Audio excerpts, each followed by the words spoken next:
So,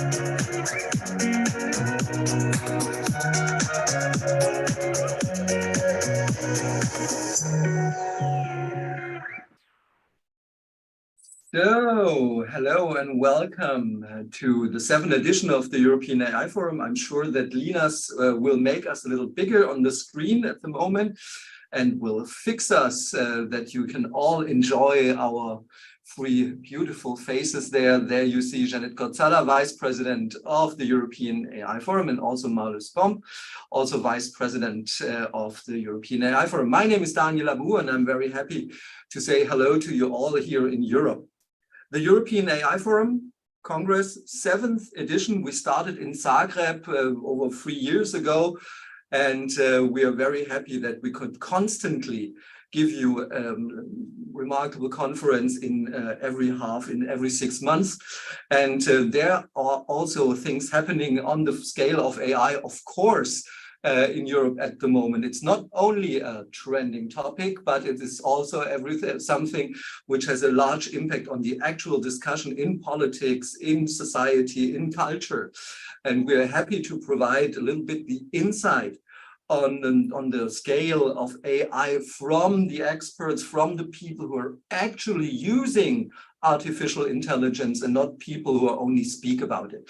And we are very happy to provide this to you. We have a very interesting discussion points, good keynote speakers, and throughout Europe, because the European AI Forum is not only a thing which happens like in Germany, France, or the Netherlands, it's happening all over Europe. We have 9 countries, AI Association, working with us to give Europe a voice in AI, and also that we are the largest AI organization, as you can see in all our nice little roll-ups that we have here. So in this case, I'm very happy to give now the word to Jeannette Gorzala, Vice President. Please. Thank you very much, Daniel, for the introduction, and also a warm welcome from myself to our audience live from Brussels. I'm very proud that we founded the European AI Forum this year in May. And looking back, we have a very, very long history since the European AI Forum started already in 2020. There we already clearly identified that Europe needs to find its own path in balancing innovation and regulation with our values at heart. And in 2021, actually 1 week after the first draft of the Artificial Intelligence Act was published, we already engaged in proactive and constructive dialogue with Kilian Gross Commissioner. So over the years, we have built a large network, but not only of policy and lawmakers, but also exchange with the industry. We participated in the first pan-European study on the impacts of the AI Act on SME startups and the venture capital industry, for example. Of course, we also make recommendations and proposals how to find more balance between regulation and innovation in the AI Act. And today, the conference and our agenda, for me, represents a reflection of our work and our network. We will hear, of course, on the AI Act from members of the European Parliament and Commission, but we will also hear partners and large organizations in the European AI ecosystem, for example, Emanuela Girardi from ADRA. We will also not only focus on policy, but as you said, Daniel, go into the practical aspects, really to hear from innovation, to hear about education and AI literacy, and how we can foster and build a European ecosystem that thrives. So this was a welcome from Brussels, and now I'm very honored to give the word to my co-vice president, Marloes. Yes, thank you, Jeannette. For us, I work for the Netherlands AI Coalition. It's a very important step that we have formalized our collaboration, and we can now further expand and professionalize our organization. And we have been working on this collaboration for 3 years now, and I would say that we have become very close friends. It's also a unique collaboration with a diversity of countries and also different experiences and opinions Daniel already mentioned that we have countries like Germany, France, Netherlands, but it's really interesting to have this combination with a lot of East European countries. And I think this diversity works very well in our group.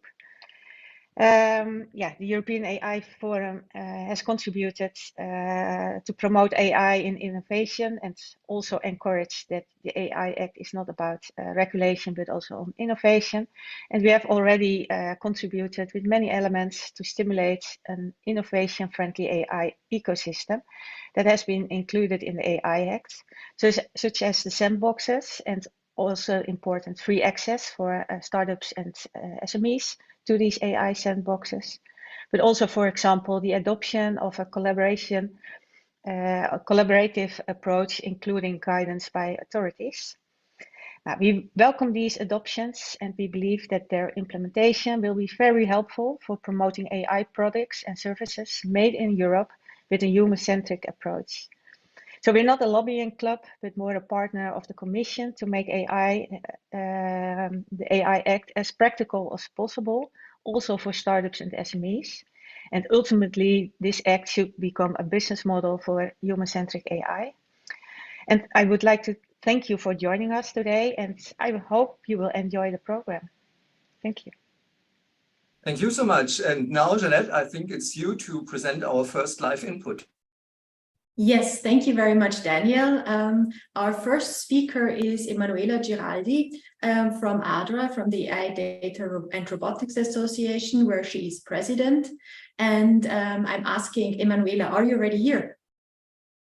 Yes, hi. I just cannot activate my video. Yeah, this is our master control switch. He's called Okay. Mislav and sits in Lithuania, and he will give you your access in this second. That's perfect. Thank you. Thank you. Since we were talking yesterday, are you still in Brussels or already in Italy? Oh, I arrived very, very late, like at 2 a.m. in Italy, because last night there was a huge storm across Europe. I heard that today is in the north of Europe, and so the airport was closed. And so we flew across half of the north of Italy, and at the end we landed in a different airport. So today I still have to go and catch my car to the original airport. But at the end I managed to come back to Italy. But I heard that this morning Amsterdam airport is closed. That's true. Marloes told us about this, and I also see and feel the wind quite here also in Brussels. Yeah. So you landed safely and sound on the ground again. Indeed. So Linas, or please, can you try again with your camera? Let me see. So, and Linas, take me out and please. Thank you very much. Emanuela, the floor is yours. We are very interested to hear a little bit about ADRA, about your working program, and where the road leads us with regard to AI. Please, thank you very much. Thank you, Jeannette. Thank you. Good morning, everyone, and thank you for having me here today. I'm really happy to have the possibility of doing a short introduction on ADRA. Okay, so let me start. I have a presentation. Will I share it, or will you send it from the organization? We kindly ask you if you can to share the slides. Okay. Because I think it would be most practical. Okay, let me open them. Because then you have control. Perfect. Okay, let me see if I can share them. Can you see them? Not yet. Okay, let me try once more. Okay, share. Share screen.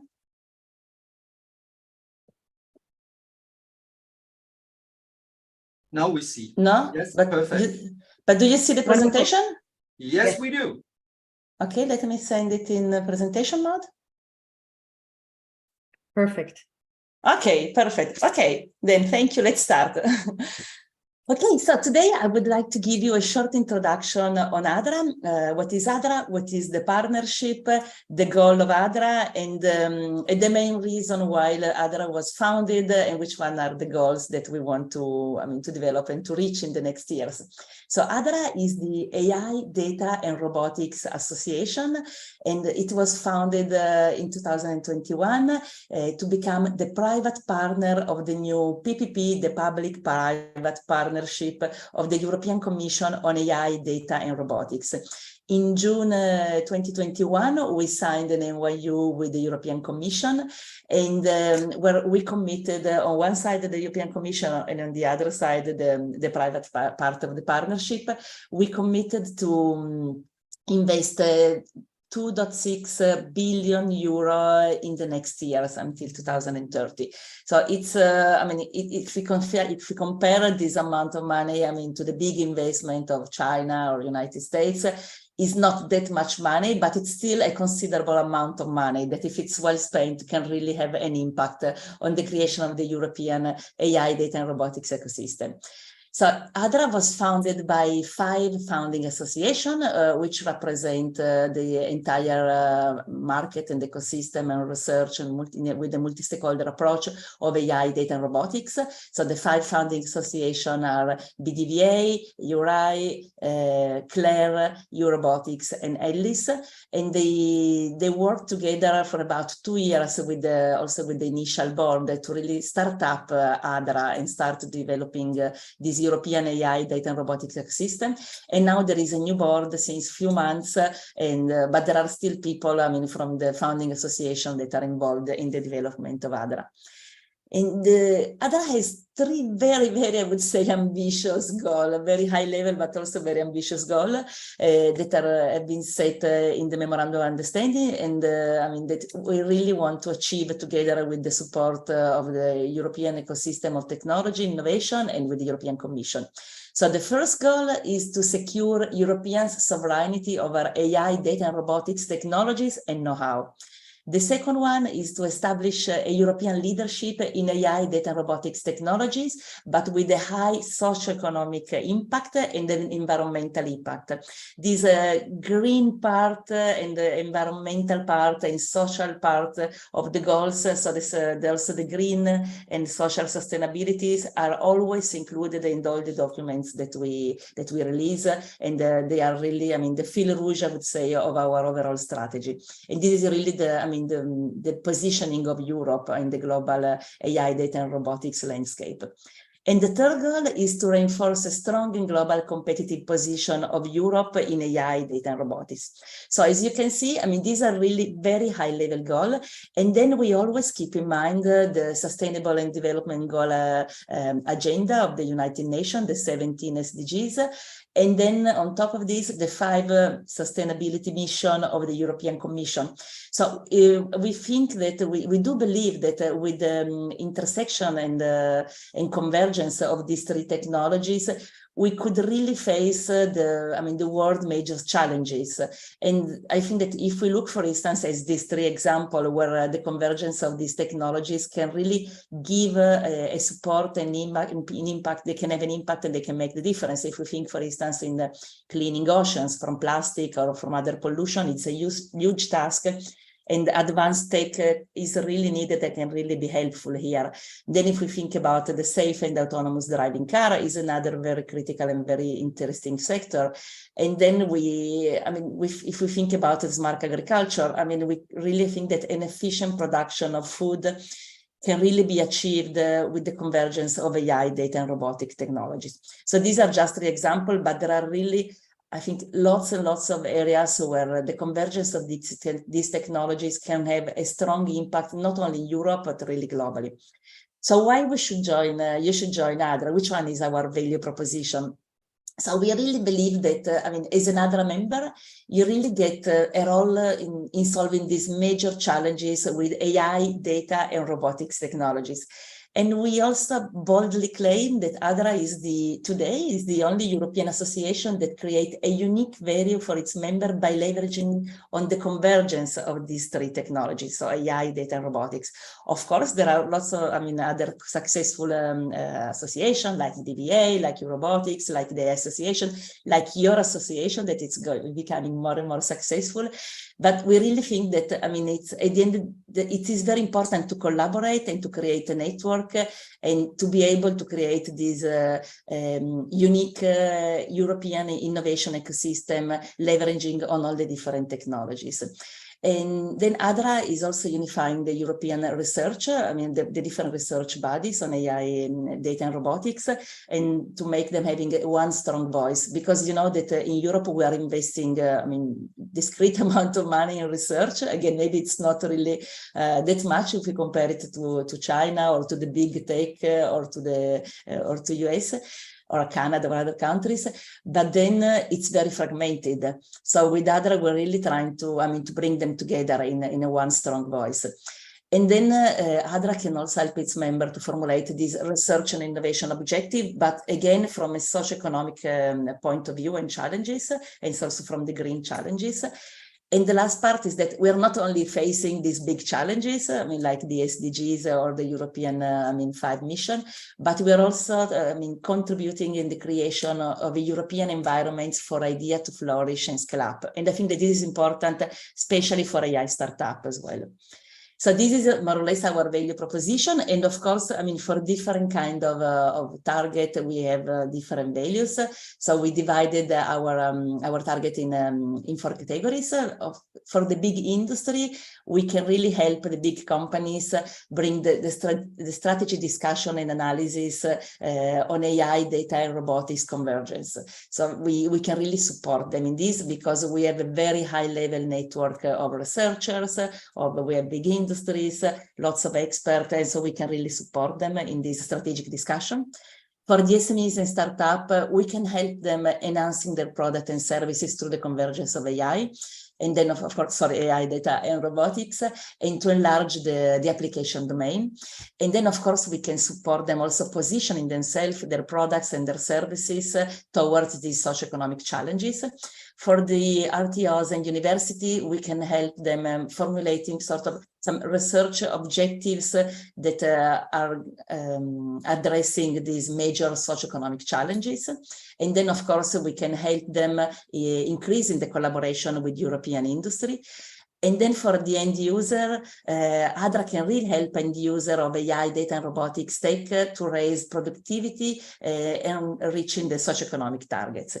So we already have, as I said, we've been in a sort of startup mode for the first 2 years, but now finally we're ready to grow. And we started also with some activities. We have some topic groups and task forces. For instance, these are the first topic groups that we already started. We have one in standardization. And you know that, if there is a lot of discussion on the sort of AI race globally or tech race, and then the standard will play definitely a very strategic role in this. So it is important to participate in the standard discussion. Of course, the standard discussion is happening in the standardization body, but to be informed and to be able also to have an impact, it is very important for the development of the European AI, data, and robotics ecosystem. Then we have a policy group. This is also very important because you know that there are lots of legislations that have been approved or are in the process of being approved around technologies. So it is important on one hand to be informed about what's happening, and on the other hand to be able to provide some feedback, for instance, to the Commission about this legislation. Then we just released the first draft of the Strategic Research, Innovation and Deployment Agenda. This is a very important document because it's the document that will be used by the European Commission to define the Horizon Europe program. So in being a partner of ADRA, a member of ADRA, you can really participate in shaping this strategic agenda. Then we have an automotive and mobility group, a communication and marketing group for the dissemination, and national and regional ADR activities, initiatives. These are also very important because it is important to understand the best practice and to share the best practice that are being developed in Europe, in all the member states. So I think that these are more or less, it's a presentation. The last part, very quickly, the benefits of becoming a member of ADRA. So of course you can access to a larger community because the European AI Forum is already a large community. But in ADRA, there are also the players that are acting in data and robotics in addition to the AI. And then you can have, again, as I mentioned, an impact on the EU research program. You can participate in the writing of this RIDA. You can coordinate we can provide some response to the different documents that are published by European Commission, like the white paper, and we can provide some consultation together as ADRA, as a unique and single strong community. And then, of course, you can have an improved visibility at European level. So I try to make it quick. I mean, just to give you an idea of what we are doing at ADRA, and then of course, I will be happy to take some questions and to give you additional information, and you can find lots of information in our website as well. Thank you very much for your introduction to ADRA, which is, of course, a very important partner also for the European AI Forum. As you mentioned, you have 3 verticals, AI, data, and robotics, and we are basically kind of like the AI industry focused part. So it's very nice to have you here. We heard already about a lot you are doing, about the investments you are going to make. Maybe one question now, since it is the topic of our time, about balancing innovation and regulation. What is your position? How do you view the AI Act and its potential impact on the European AI ecosystem? Oh, this is a very hot and good question, I would say. So we had, a big discussion in the board in the past weeks, because, on one end, we know that we need regulation. Also, if we think about all the discussion that it's happening, in the United States, in UK, about if we think about the hearing of the CEO of the big tech, the American Senate, and so on, in the Congress, and so there, on one hand, you have some tech companies, not all, some like the big tech companies asking for regulation on AI. But on the other end, in Europe, we have this proposal that has been approved a couple of weeks ago by the European Parliament, and now, the trial just started, that it's very good, because on one hand, it's a first proposal for regulating AI system, but on the other side, the way it is proposed now, we think that it's a little bit too strict, because the risk is that, instead of leading in innovation and creating a strong innovation ecosystem, we are kind of leading in regulation, but not investing enough in the development of this European innovation ecosystem.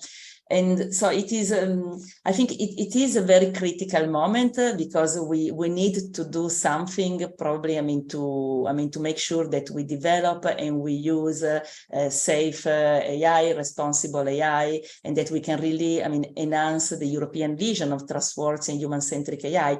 But on the other end, if we want to have a strong or strict regulation, we should probably increase dramatically the investment in AI in Europe.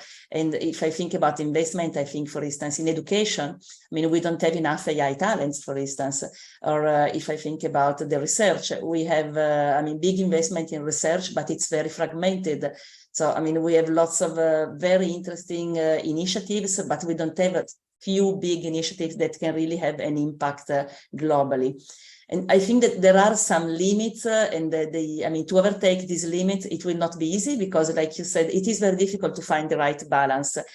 But the discussion is going on, and I don't know if they will be able to approve it by the end of the year. I hope so, honestly.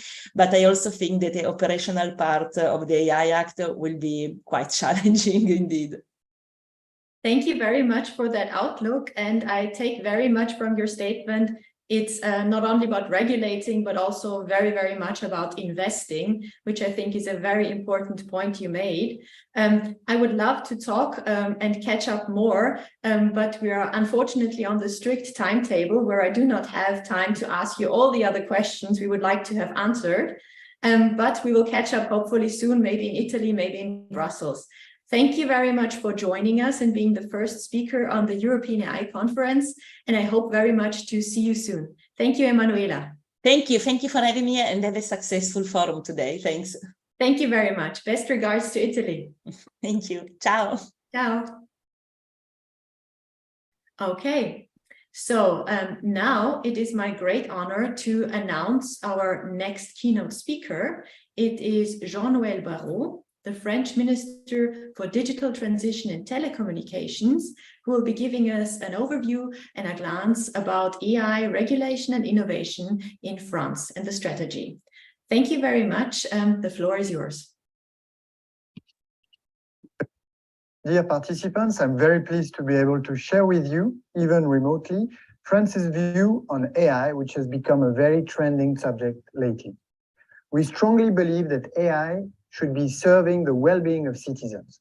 It should be a tool for people, used ethically, responsibly, and with respect for our citizens' rights. AI technologies are increasingly ingrained in our everyday lives through voice assistants, medical care, robotics, and other less apparent areas. Following the launch of ChatGPT last November, many have integrated AI into their daily routines. This launch led to the advent of various other foundation model applications, including text generation and image generation. However, this rapid and unprecedented embrace of a new technology brings about numerous concerns. For instance, many fear a potential lack of transparency in algorithms and a risk to the protection of personal data. The prospect of AI that cannot be controlled by humans is frightening, and rightly so.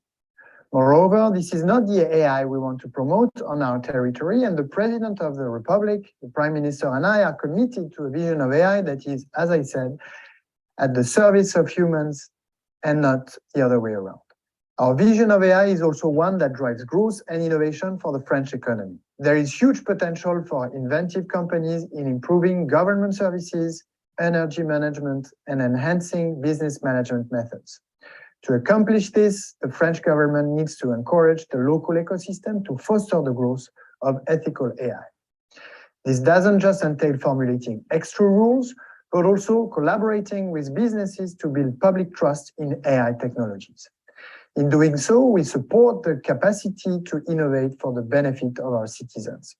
We have already investigated two areas that are essential to us: regulation and the economy.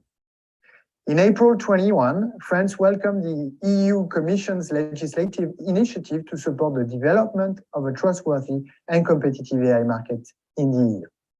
The EU is not the only one trying to tackle this important and complex topic according to our democratic values.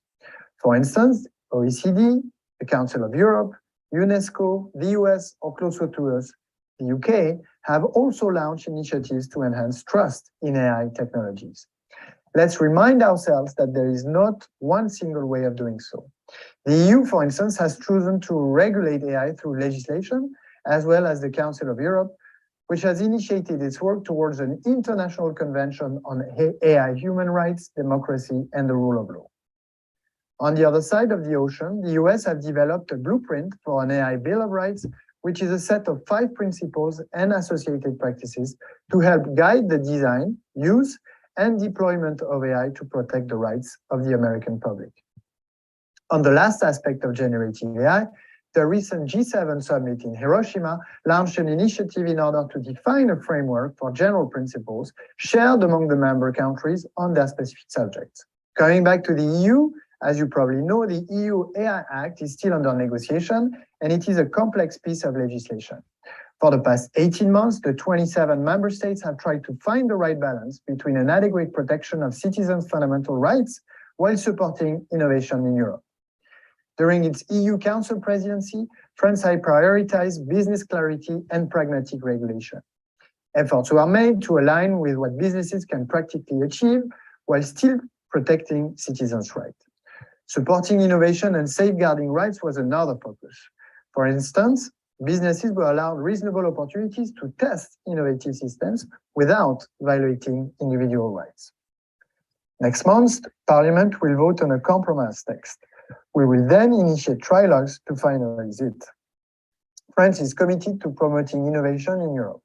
We must avoid over-regulation that could push innovation outside the EU, depriving us of economic progress. The case of Google not launching Bard in Europe highlights this concern. Thus, regulation must be constructive. But regulation is not the only way France supports the development of trustworthy AI. In November 21, and under the impetus of French Finance Minister Bruno Le Maire, France announced a new phase for the national AI strategy, which mobilized 1.5 billion euros in public funding with a priority given to AI training, embedded AI, and trusted AI. In this context, more than 70 million euros were added to an initial investment of 30 million euros as part of a project called Major Challenge, consisting in securing, making reliable, and certifying AI-based systems, but also of funding for research through the 3 AI interdisciplinary institutes. We are also financing an interesting tool in order to deploy AI throughout the economy, AI Booster, which will in practice help some of our SMEs to implement AI solutions in their processes. I would need much more time to describe in details all the projects that we have been developing or supporting financially. However, I hope these few examples will show you how seriously France is taking the issue of trustworthy and responsible AI. More than half of the amounts of the national strategy will go towards skill development in AI. We already financed the creation of more than 3,000 new degrees in AI through different universities and schools since 2021. Skills are very important since we see that a lot of the talents contributing to the development of large language models are French, and we strongly need them to contribute to the research, may it be in France or even at an international level. As I mentioned before, AI, particularly due to the rise of large language models, is a trending topic, promising significant productivity gains through automation of simple tasks. However, major digital players like Microsoft, Google, Meta dominate the creation of these models, with few originating in Europe or France. This poses sovereignty and language adaptation challenges. Current models excel in English, but may struggle with German, French, or Croatian. Hence, we must bolster our efforts in Europe to foster the growth of AI leaders. It's essential to develop and promote AI models in Europe that perform well in European languages. France wishes to position itself and will soon be launching actions on this subject through the national strategy, and France strongly think that we need to work at European level to position ourselves collectively on generative AI. In this respect, France is initiating a program to set up a European consortium on digital infrastructures for automatic language processing. We need to go further in European cooperation, and I'm excited to see that you are all gathered today in order to enhance this dynamic. In conclusion, I'd like to express my sincere thanks to the organizers of this forum. This is an essential topic that we must address together and on which we must cooperate at all levels. It is our collective responsibility to ensure that we build a safe and ethical framework to guide and encourage the development of AI. Thank you very much for your attention. Thank you very much, Minister, for joining us. I have the pleasure to give over the word now to Daniel to announce our next keynote speaker. Daniel, who will be joining us? Thank you so much. So first of all, merci, Monsieur le Ministre Barrot, for your input there. And now as we always do, it's a little bit like the Grand Prix d'Eurovision de la Chanson. We move from country to country. So we were in Paris. We're going now directly to the Netherlands. Huub Janssen, Huub, can you hear us and see us? So yes, I can hear you and I can see you.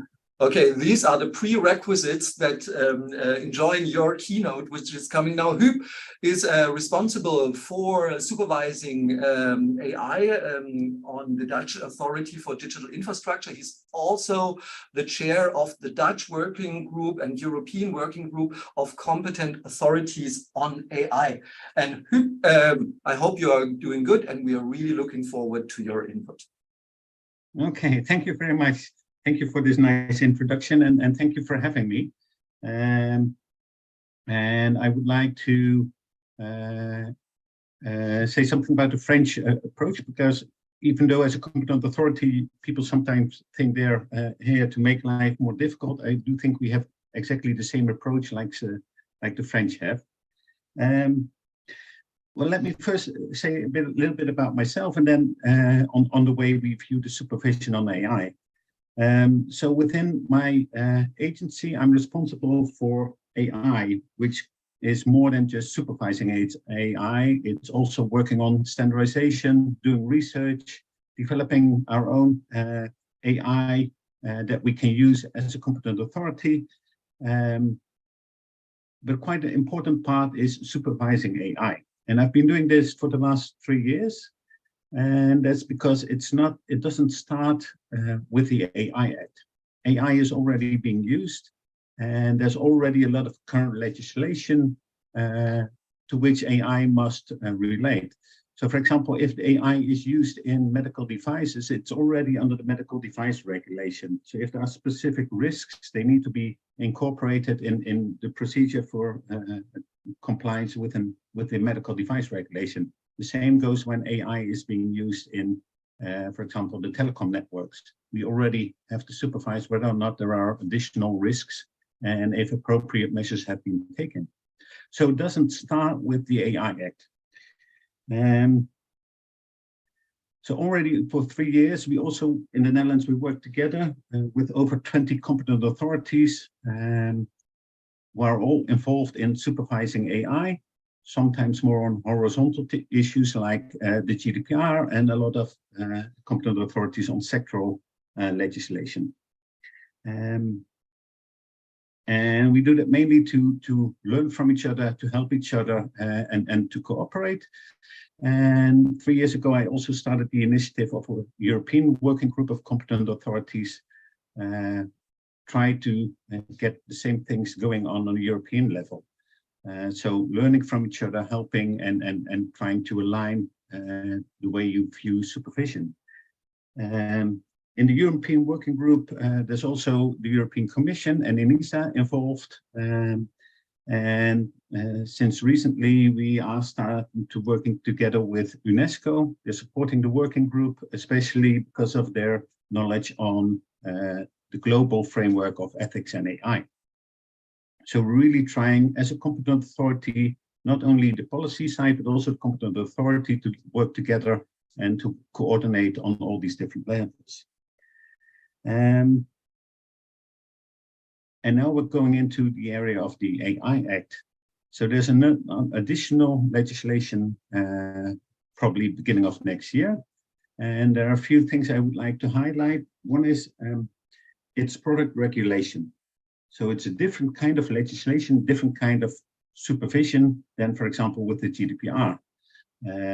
So product regulation means that before you put it in the market or you will start using it, you have to check whether or not you're under the AI Act, whether or not it's forbidden, high risk, or there are transparency rules relevant. And you have to do your assessments prior to putting it in the market. And I do think that's a very good approach because it helps to make sure that the appropriate assessments are done before it's put in the market and not after it's on the market. The second thing, which is quite vital, is it's a risk-based approach. So both the companies that are using the AI and have to do their assessments can work with a risk-based approach, but also the competent authorities will look at it from a risk-based approach. So it's not a legalized approach. This is allowed or this is not allowed. It's more like in cybersecurity, you look at how big are the risks and are there appropriate measures taken if necessary. Sometimes when I talk to the industry, they say, well, legislation only makes it more difficult to compete. But I dare to differ, because I do think that, like the AI Act, it puts a kind of layer of minimum risks that all the companies that wants to put AI in the market have to comply with. So in a way, it creates a kind of level playing field, and it helps the industry to know in advance to which rules they have to comply. So they are better able to make investment decisions, less risks. And it helps you to compete against companies that that are not so secure on human rights, on discrimination. So by putting in the AI Act, it makes sure there's a kind of minimum level playing field on fairness and responsible AI. So I do think, and I do hope it will help the industry. And of course, there's also the regulatory sandboxes, which are being put in the AI Act in order to help, especially the small and medium-sized enterprises, to comply with legislation.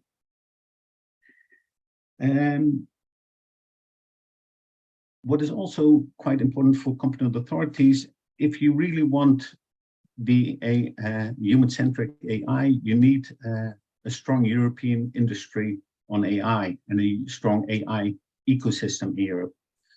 That's why the risk-based approach is so crucial, that we try to give room to a lot of innovation unless there are huge risks for society. So as a competent authority, I'm really happy with the initiative of the Dutch AI Coalition, which we work with. We have strong connections, and with this European AI Forum. So also from a competent authority, I really value the cooperation with the industry. So what I tried to show you is how, as a competent authority, but also as the chair of the Dutch and the European Working Group, how we are viewing AI, the supervision on AI, and also the AI regulation. So we really try, and I think in a way the same, to achieve the same goals as the French said. You want a strong AI industry in Europe, and we just need to make sure it's responsible for citizens and for companies as well. And this is my personal goal in a way, which I try to put forward in all my working groups I'm chairing. Thank you very much. Well, thank you so much, Huub, for taking the time joining us, and we really appreciate your keynote and what you said to us, and wish you a very pleasant day. Hope to see you soon in real life or in the next European AI Forum. Thank you so much, Huub. Thank you. Bye-bye. Bye-bye. So, dear friends, there is, of course, the whole discussion about the European AI Act. It's everywhere. It is hard. It's really discussed also in the European AI Forum with different viewpoints on it. But this is the sense of European cooperation, to get to know each point of view on the AI Act. Perhaps sometimes a view from Sofia differentiates from Den Haag. Sometimes a view even between Berlin or Paris can be different. But this is what Europe is, and we have to discuss it, and we have to find a way of handling it. And one of the experts about the European AI Act is a very good friend of mine. It's not nepotism that we invited him, because he is a very well-published expert on the AI Act. And I'm really looking forward that Professor Philipp from the University of Viadrina is now talking to us. Please roll the video. Many thanks for the kind introduction, Daniel and team, and also for organizing this terrific event.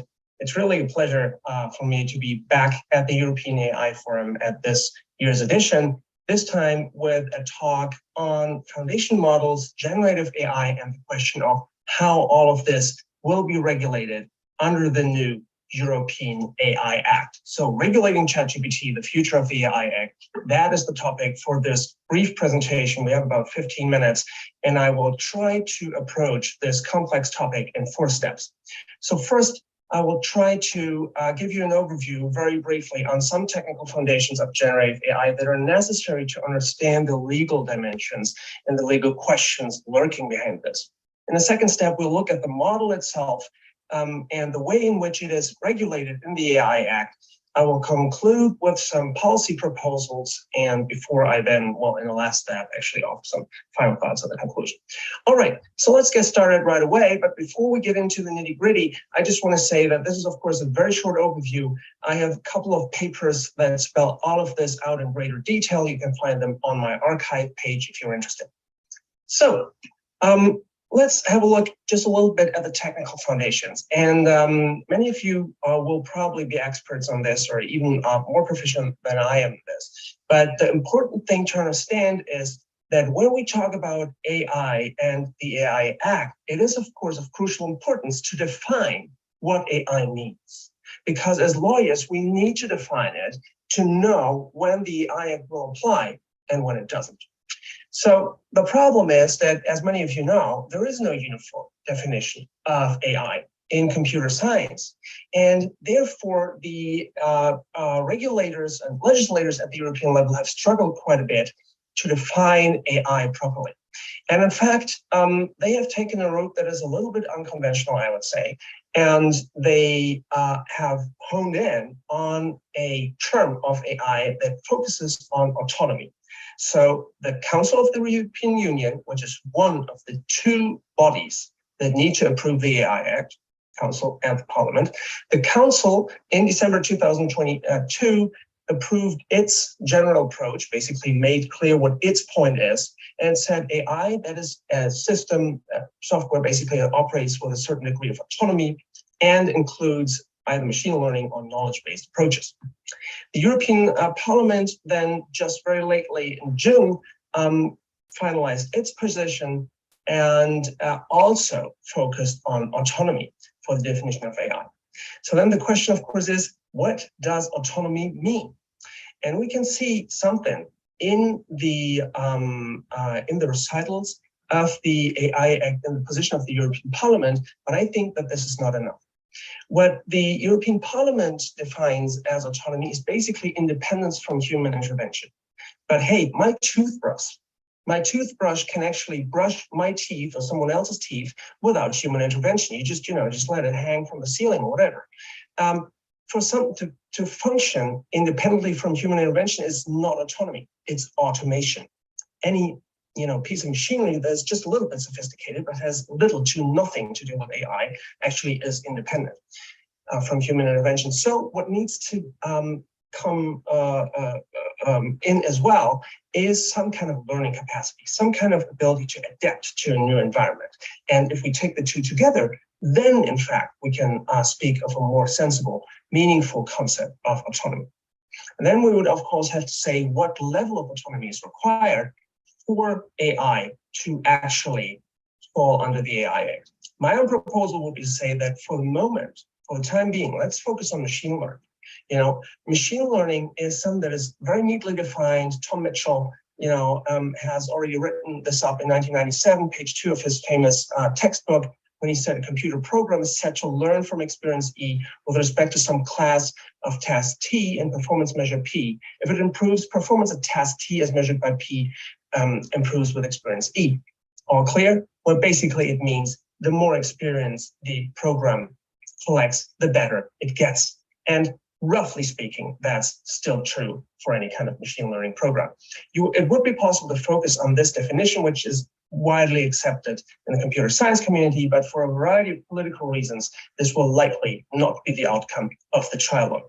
And speaking of the trilogue, here is some examples just of AI that are not ML that I think are not so important to regulate at this moment, because this is rather an old-fashioned approach, the knowledge-based approach, which may become more fashionable in the next couple of years, but we can always add it on.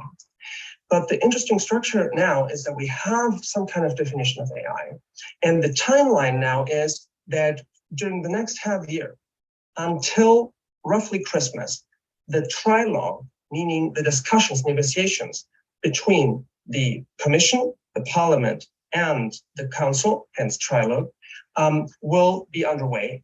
And hopefully we will see a final version of the AI Act around Christmas or in early January, which will then be published around May, June, something like this, 2024, and whose main parts will likely kick in 2 years later. So we're speaking of spring, summer 2026.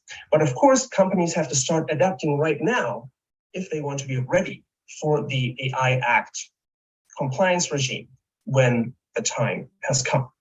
So now with machine learning being still a key focus of the AI Act, because if you're doing machine learning, you're very, very likely going to be caught by the AI Act, even if the AI Act at the moment is actually more of a software act than the AI Act. Part of machine learning is large generative AI models. And we're in large generative AI models. They are large because they contain many billions of parameters. They consume a vast amount of training data. And that's important and often overlooked, it's necessary to have all kinds of compute resource for training these models. In fact, this is one of the main bottlenecks. In Germany, if you want to do this, there are only a few places who can do this. For example, the Forschungszentrum, the research center facility in Jülich, but they're running all kinds of different climate models, and it's really difficult to get a spot there, which is why it's so important to invest in compute infrastructure. There is an initiative, the LEAM initiative, that is pushed by the German AI Association, which would take important steps forward. $300 million or euros committed to this, but even that is probably not enough, because as we can see from the Lean report that was authored, came out in early 2023, in 2022, 73% of the large generative AI models were actually produced in the US, 15% in China, and arithmetically, because some of them are also in other parts of Asia, that leaves less than 10% for the EU. And that is, of course, a massive geopolitical problem. And whenever I talk to politicians, be it in Europe or in Germany, and I do quite a bit of policy work, this is something that they usually find quite shocking. And it should be shocking, because we really, with such a crucial key technology for our future, both of our society and our prosperity, we should not make ourselves dependent from a potentially Trump-ruled US or from China, which, of course, geopolitically speaking, is a difficult partner, to say the very least, at the moment. So we have these large generative AI models, and part of them are large language models. And these are based on transformer technology that were invented in 2017 by Google. And if you now take such a generative structure that generates output other than just numbers, for example, text, images, videos, you pre-train it so that it can be adapted to other downstream uses, and you take the transformer architecture, then you have the GPT. So if your mother asks you what that actually is, you'll hopefully now be able to explain this. And of course, GPT-4 and ChatGPT, which is actually GPT 3.5, are derived from this general architecture. Now, the big question for the rest of this talk is, how should we regulate this? And in fact, the AI Act proposes, just for general understanding, 4 general risk levels. So the most important ones is the red one here, the banned AI, and that's mostly crazy stuff like Chinese social scoring or any kinds of, really weird stuff, except for remote biometric identification, which is a big point of debate in the trial going forward. And the second most important, or probably the most important part of the AI is actually the high risk section, whereby certain areas are flagged as high risk. And if you use AI in these areas, then certain compliance rules apply. What are some of these high risk areas? Well, face recognition technology, employment, medical AI, credit scoring, social benefits, or the judiciary. So a lot of really practical applications, but also a lot of the areas where, just think of medical AI. In fact, AI can have immense benefits as well. I think that this is important really to stress. High risk areas are often also high benefit areas. So we should really reframe the discourse and think about it as, taking out some of these risks while enabling the necessary use of AI, for example, in medicine. Otherwise, if you don't apply AI in medicine, chances are that really many people will die unnecessarily. And, my sister is a doctor, and I come from a medical family. I know a few things about what's happening in the hospitals. So what is not included in the AI Act is e-commerce or search engines. Now, this is part of the Digital Markets Act, and if you're interested in this, I have a separate paper on this, which you also find in our archive. Now, within these high-risk AI systems, there are certain things that you have to do along the model pipeline. And that is, for example, Article 10. You have to instantiate a certain rigorous training data regime for your ML model, and such as factors such as correctness or representativeness will be considered, and you have to have sufficient degrees of these metrics.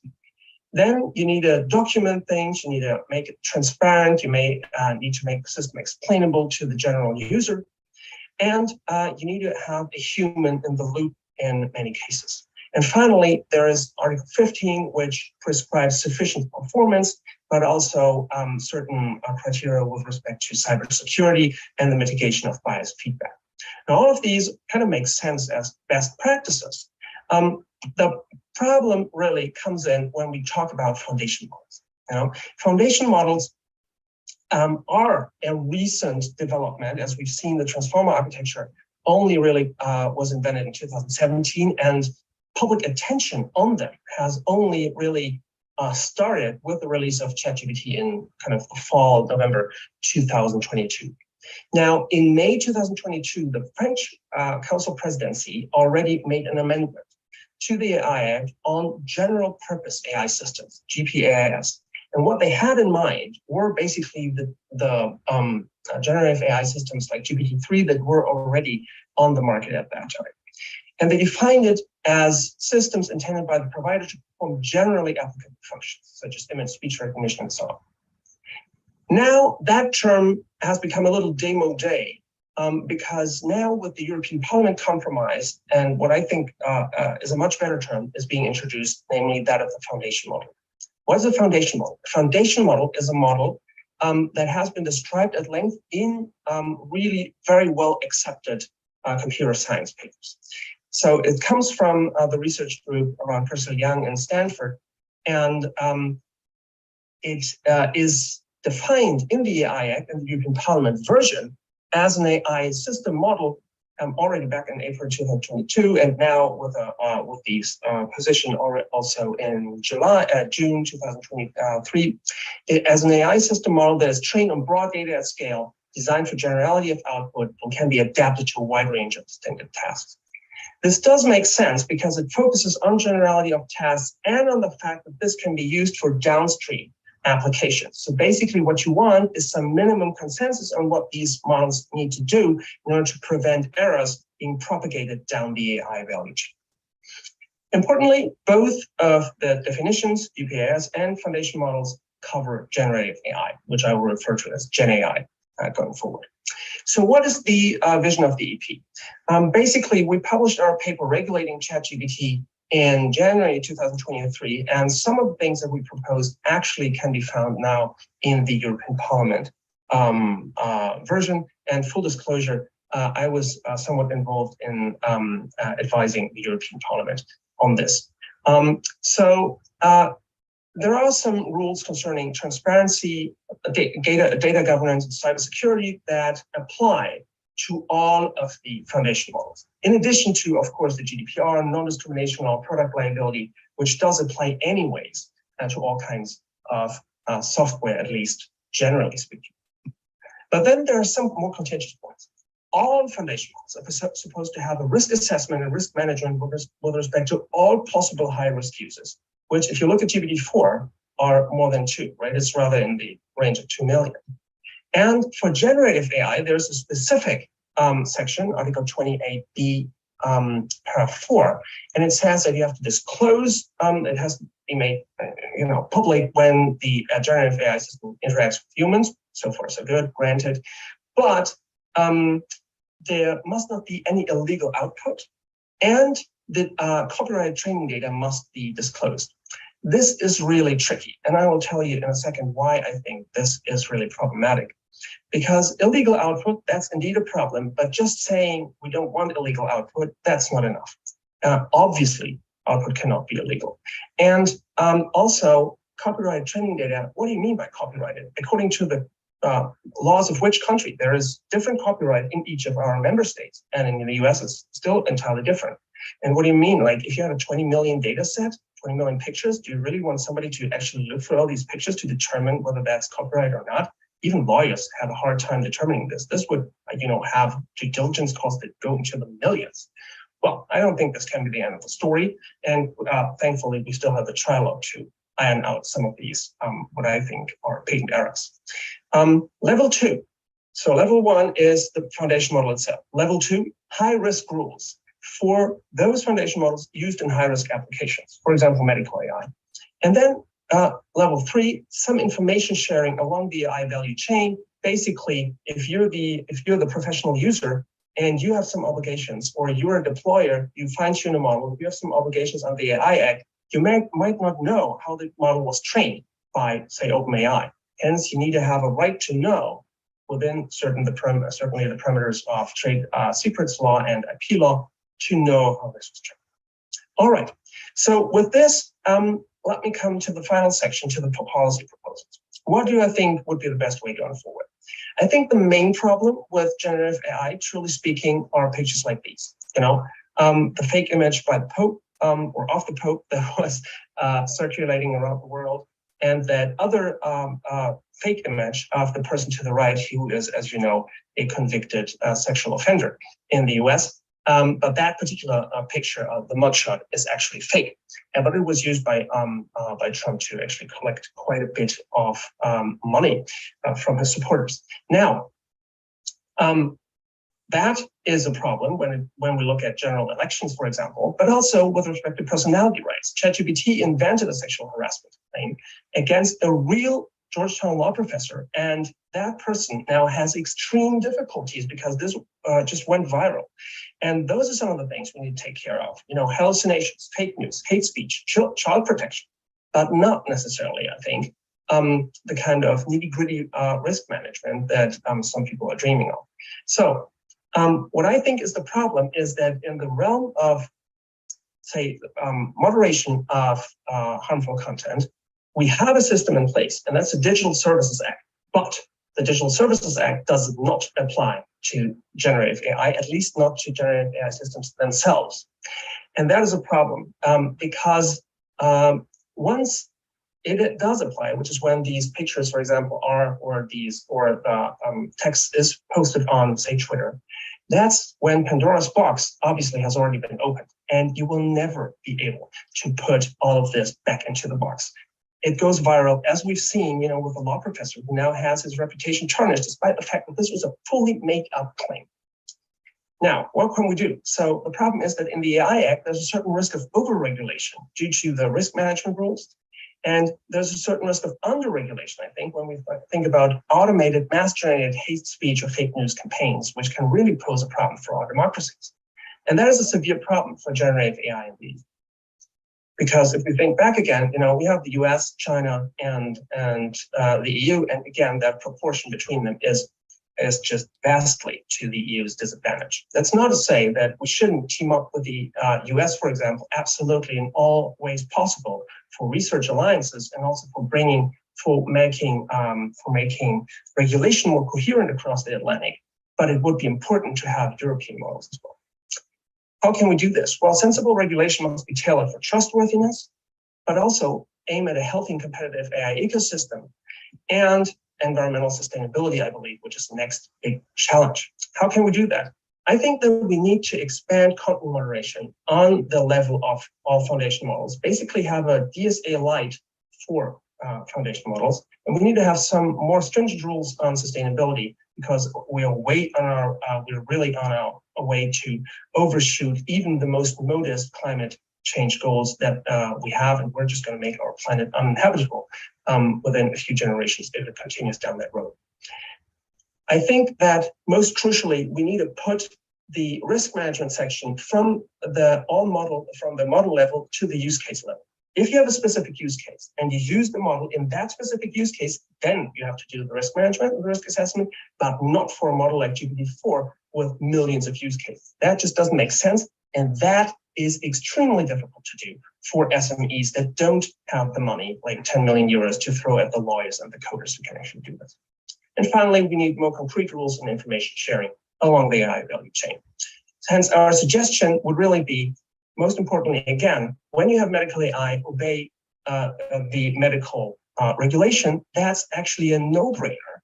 And we see this in other areas too. When you go buy shopping and you want to have some screws, of course, if you want to use those screws to construct a space shuttle, there's very specific product safety regulation that kicks in. But if you only want to use it to screw together your next IKEA table, of course, those product safety rules are going to look very different, and the risk management framework will look very different. So again, that's important. In content moderation, I think we can expand some of the DSA rules, and I'll cut this short for sake of time, and just mention that the next frontier, I think, going forward, and that's also a new research project of mine, will be the intersection of AI and sustainability. How can we use AI for sustainability? Many great use cases there, but how can we also make sure that AI itself is more sustainable? Because as AI systems such as ChatGPT in a medium-sized dialogue actually consume 500 milliliters of water. So with more than 100 million active users, that's a problem. So summing up, I can say that this is still kind of a blind spot in EU regulation. The European Parliament has introduced some interesting language along these lines. We will see where this leads to. The trilogue is certainly to be closely watched, and we're in for a really exciting time in the next year, I believe, both on the technical and on the regulatory level. Let's try to maintain the civility of our discourses. Let's try to generate a level playing field for SMEs and big companies alike, most importantly, also transatlantically across the pond. And that means in the EU and beyond, in the US and in other countries. Many thanks for listening, and have a great day with this fabulous workshop conference. Thank you, Philipp Hacker. This was a very deep dive into the AI Act, and I thought it was very fascinating, very interesting. And also, it is, of course, a complex thing where the European AI Forum will have its points in the next months, because we want to give also our input to the trilogue. So, dear friends, I am at the moment not in the offices of the KI Bundesverband in Berlin. I'm at the IPAI. The IPAI is the Innovation Park AI in the state of Baden-Württemberg in Heilbronn, and is mostly founded by the Schwarz-Stiftung. So everyone who shops at Lidl at the moment, yeah, thank you for that. Here is here's one of the most emerging AI parks throughout Europe, and with the whole commitment of Schwarz. And we really appreciate that Moritz Gräter, the CEO of IPAI, will take the next video message for us. Moritz, the floor is yours. And we hope that our DJ Linas will have now the video for us. Linas, my friend, is there anybody out there? So we are now waiting for Lithuania to put in the next video, and perhaps we can get a little feedback, and there it is. Everyone, thanks for having me. My name is Moritz. I'm the CEO of the Innovation Park Artificial Intelligence. Thanks for having me, and thanks especially for the great opportunity to present to you what this Innovation Park Artificial Intelligence is actually all about. Okay, let's get started. Our project is called Innovation Park Artificial Intelligence, or in short, IPAI. That's the name of our project. And actually, and this is, I think, pretty unique, IPAI was initiated by the state of Baden-Württemberg. And this is, I think, really quite impressive, because the ministry back then, a few years ago, basically had a look into the wider, let's say, digital transformation of especially our economy here in Baden-Württemberg. And they came to the conclusion that, for example, when it comes to the science part of AI, we are already quite strong. In Stuttgart, in Karlsruhe, at the KIT, at the university, but also especially in Tübingen with our friends from Cyber Valley. So they're very, very strong when it comes to the foundation, so that the science part of AI. But they also came to the conclusion that we do have a lack in actually shaping AI ourselves, but also especially applying AI. And the ministry said, well, we do want to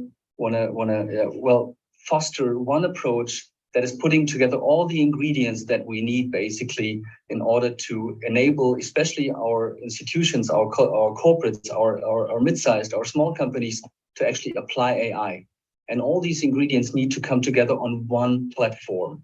That is not only a virtual applied AI platform, but that is also a physical platform. So one home, one park, so to say, for artificial intelligence.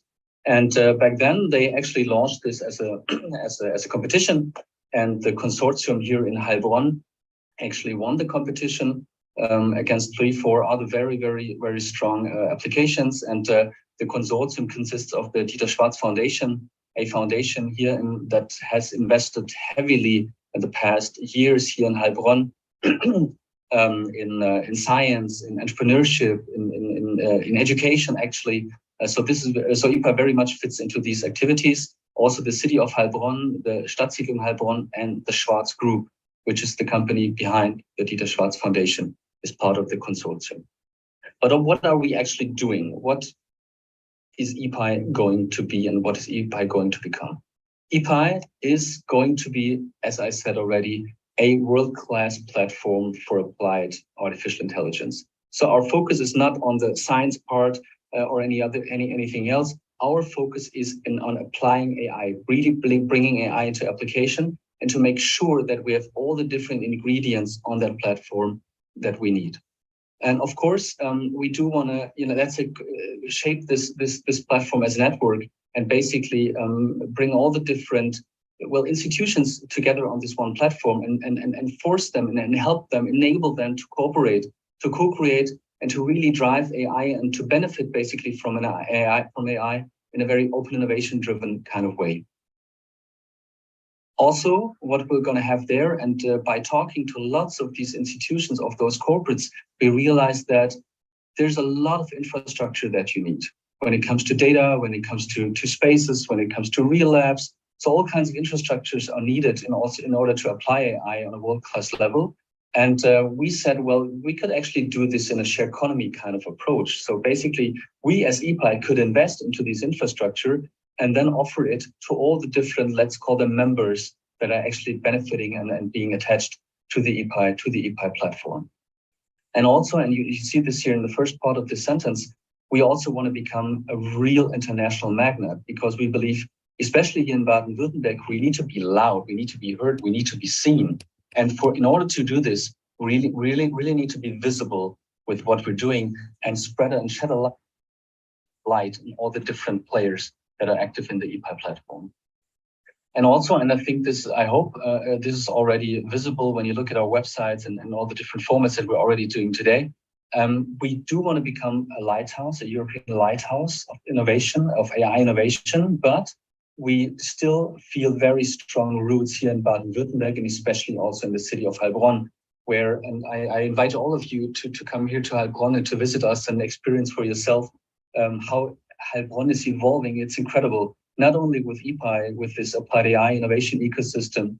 We have AI founders here who are driving acceleration programs with AI startups. We have campus founders here who help students become startups. We have one of the greatest one of the greatest science museums actually in Europe here in Heilbronn, the Experimenta. We have the coding school 42 here. So tons of great initiatives here in Heilbronn. And I invite all of you to come and experience for yourself this very, very vibrant development of the city. And we do feel the strong roots here in Heilbronn.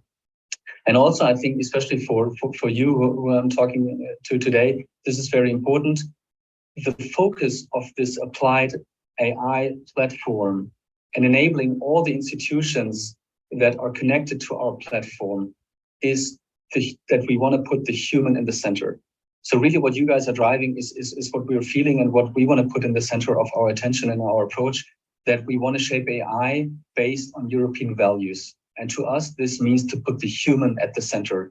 And in everything we do, in accompanying the regulation, how to apply the AI Act, but also in how we do things and how we really want to drive AI here, is by putting the human in the center. So we really feel that this is the USP of the IPAI platform. And combining all these different aspects of us putting together the right people, having the right ambition, looking for or providing infrastructure, providing the right topics and expertise, this all results in this vision that IPAI wants to become the global home for human AI. And as I said before, human AI is in the center. We love this approach of the home because it means that IPAI belongs to all the different partners and members that are actually attached to the platform. And this is the way how we want to really bring this, make this visible in the world, but still focused on the human and the application of AI.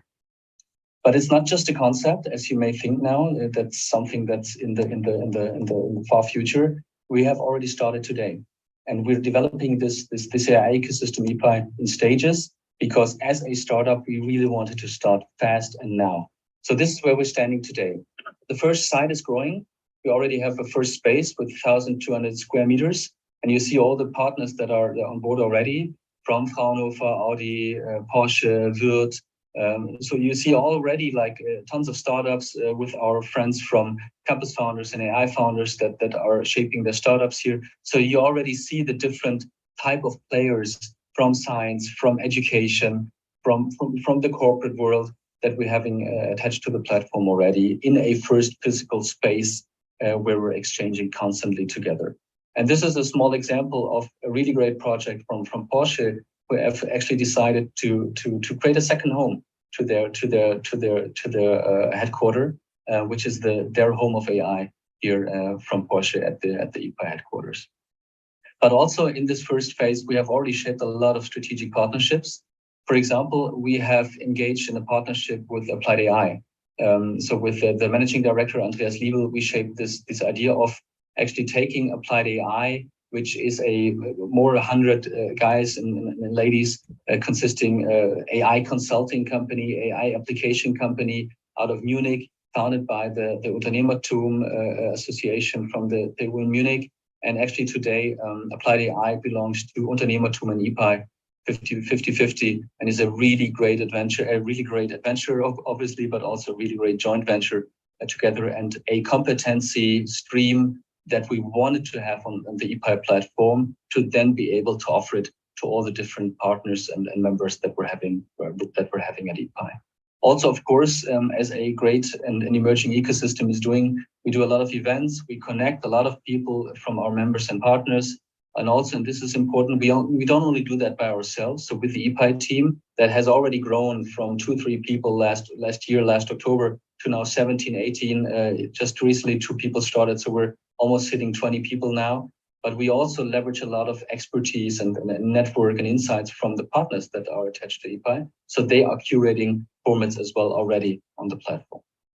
Stage 2 is going to be live at the first quarter of 2024. So already in the very near future. And this is our very first own building, our very first own home of AI, so to say, at the campus Urgeling, 6,500 square meters of innovation space, of real lab, of a living room where you can actually feel and experience the application of AI, but also how leveraging art and culture to experience in AI, and also to show people from the city of Heilbronn, the people living here, the benefits of AI. So all this will be visible and experienceable in this first home of AI.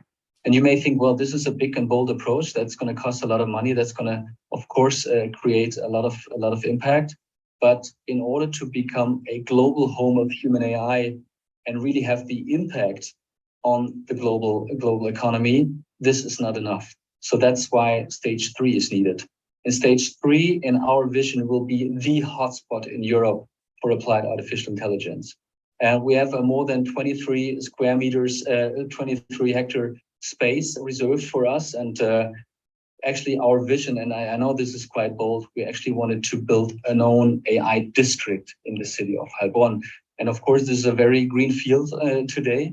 And that's why we asked 10 architectural firms, all basically Champions League format. How could this look like? And really, we had great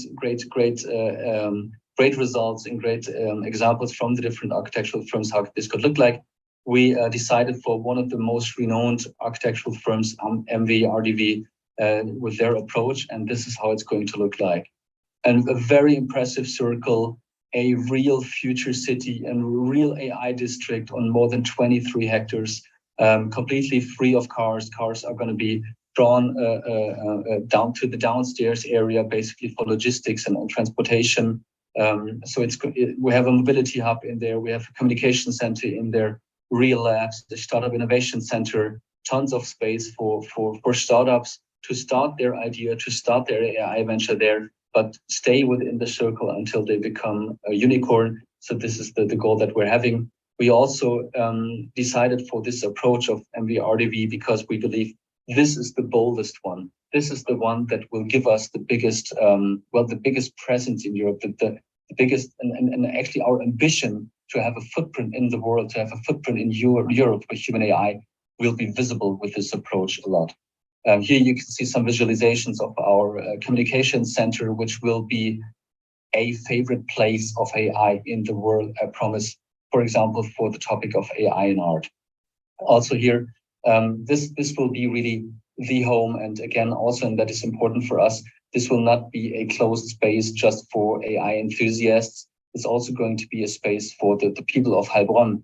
tons of opportunities to go there with your family and then have weekend vacations, to go to the restaurant, use some of the facilities to do some sport activities, or just wander around here, but also we already have shaped some great journeys that you can take by walking through this district.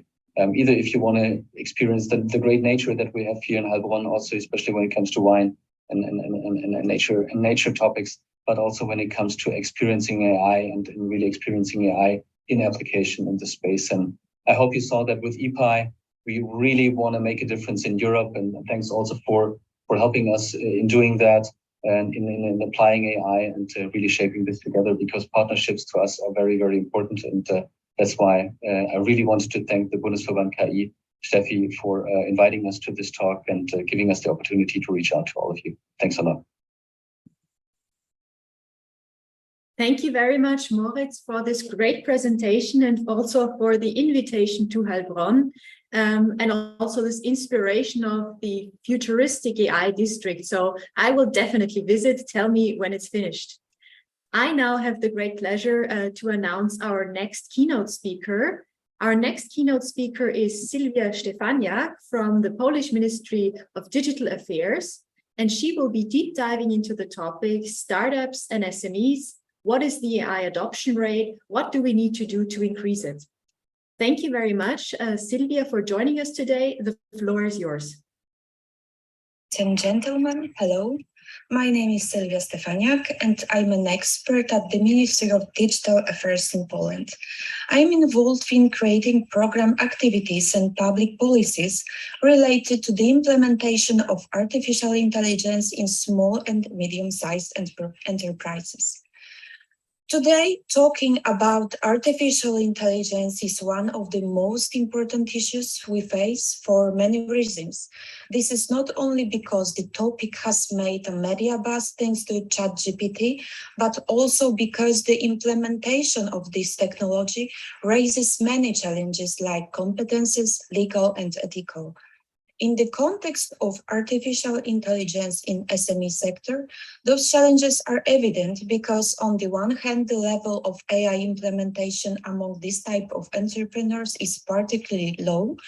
And the other hand, this group is extremely important to the economics of most countries. Organizations of these types are characterized by low maturity in terms of implementing AI-based solutions. This is mainly due to the lack of adequate financial, human, and competence resources, as well as low awareness of use of data in this area.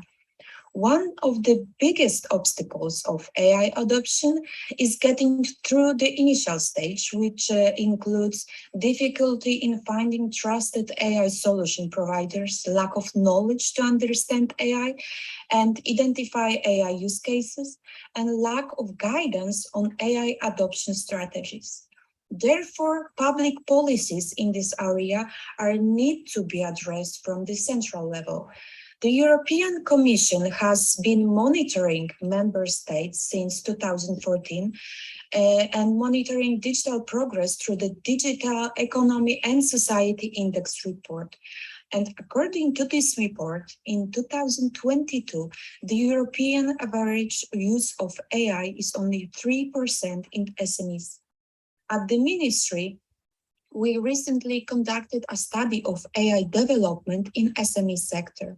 The hypothesis that the level of digital sophistication of Polish SMEs is at low level was confirmed to a small extent. The survey showed that while it's true that about 70% companies are interested in broad digital solutions and tools in the last 3 years, it should be noted that for the most part, these investments were not in advanced solutions from this area, but in basic equipment and software to support the execution of daily tasks and duties. The area with the highest use in Polish SMEs is services, it's 83%, while digital technologies such as AI are implemented in SME companies in only 5.6% of companies. However, It is worth noting that the entrepreneurs plan to invest in the discussed areas in next 3 years. 1 in 10 companies plan to implement AI-based solutions, but 10% companies planning to implement AI, it's still not enough. Digitalizing this group can be a major challenge. At the European Union level, the adopted digital decade notes that digital transformation of businesses is necessary, and this is one of the pillars of this document. It assumes that by 2030, 70% of EU businesses should use cloud, AI, or big data. In addition, more than 90% of SMEs should achieve at least a basic level of digital usage. That's why you can see a great deal of activity in digitalizing SMEs in the recent times. One can see not only European digital innovations hubs, testing and experimentation facilities, but also global activities such as AI for SME initiative implemented by Global Partnership on Artificial Intelligence. The main task of the project AI for SME is to connect experienced AI solution providers with enterprises in such a way that their AI implementation needs are properly addressed. Nevertheless, as government representatives, we must not forget about inclusivity, sustainability, human-centered values and justice, technical robustness and security, and accountability in the use of AI. To achieve this, we need to remember to build an ecosystem of cooperation between the public sector, commercial sector, scientific sector, and all those who intend to use AI systems. There are many activities that are an attempt to generate good practices to support and facilitate the implementation of solutions based on AI in the SME sector, as well as their popularization in this group. It is worth emphasizing that these activities are necessary not only in the Polish market, but also in the global market. Nevertheless, the sector is not truly researched in this regard, and we do not know what challenges it faces and what slows down the use of new technologies. This is why international cooperation it is so important in this field and the exchange of experience between many countries. These activities further will fill the market gap, lack of addressing the needs of this target group, and the research gap, like descriptions of program mechanisms addressing policy implementation problems in the context of SMEs. Taking any actions that will support the sharing of good practices is programmatic implementation of public policies is even advisable and recommended. So joint implementation of projects is very important. Therefore, I'm very pleased to see your presence at the event today. Talking about the challenges of AI impressions is very important, and you are very important interlocutors in this discussion. I hope that the event will provide us the mutual benefit of understanding what AI is, how to apply it in a rational way, and what opportunities it can bring to us. Thank you sincerely for your presence and wish you a successful event. Dziękuję, Sylwia. Thank you very much for joining us. It was a great pleasure to hear your input. I think you made very, very many important points. Now, since we have our European Grand Prix de la Chanson, we are happy to welcome our colleagues from Croatia. And we have in the call Mislav, who is president of CroAI, one of the founding members of the European AI Forum.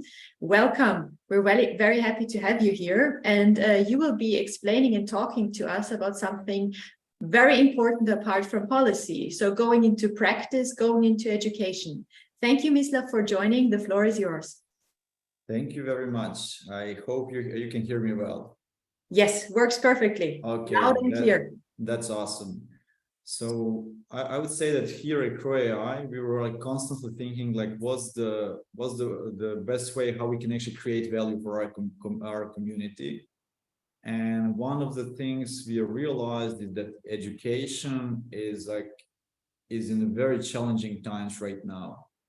So like latest research are saying that the world is changing so fast that basically curriculums should actually change every 18 months. And no country in the world or no educational system in the world can actually follow that pace at this moment. So it's even hard for professors and for individual schools actually to be in line with like the latest things that are actually happening and so on. Why professors cannot teach students about AI, about digital transformation and so on, because no one taught them. And there are no programs how to keep them up to date. So what we realized is that what best schools in the world are doing right now, they're changing the paradigm. So they're changing the paradigm where the professor is not anymore the one who actually teaches. The professor is now someone who actually facilitates the learning process. How?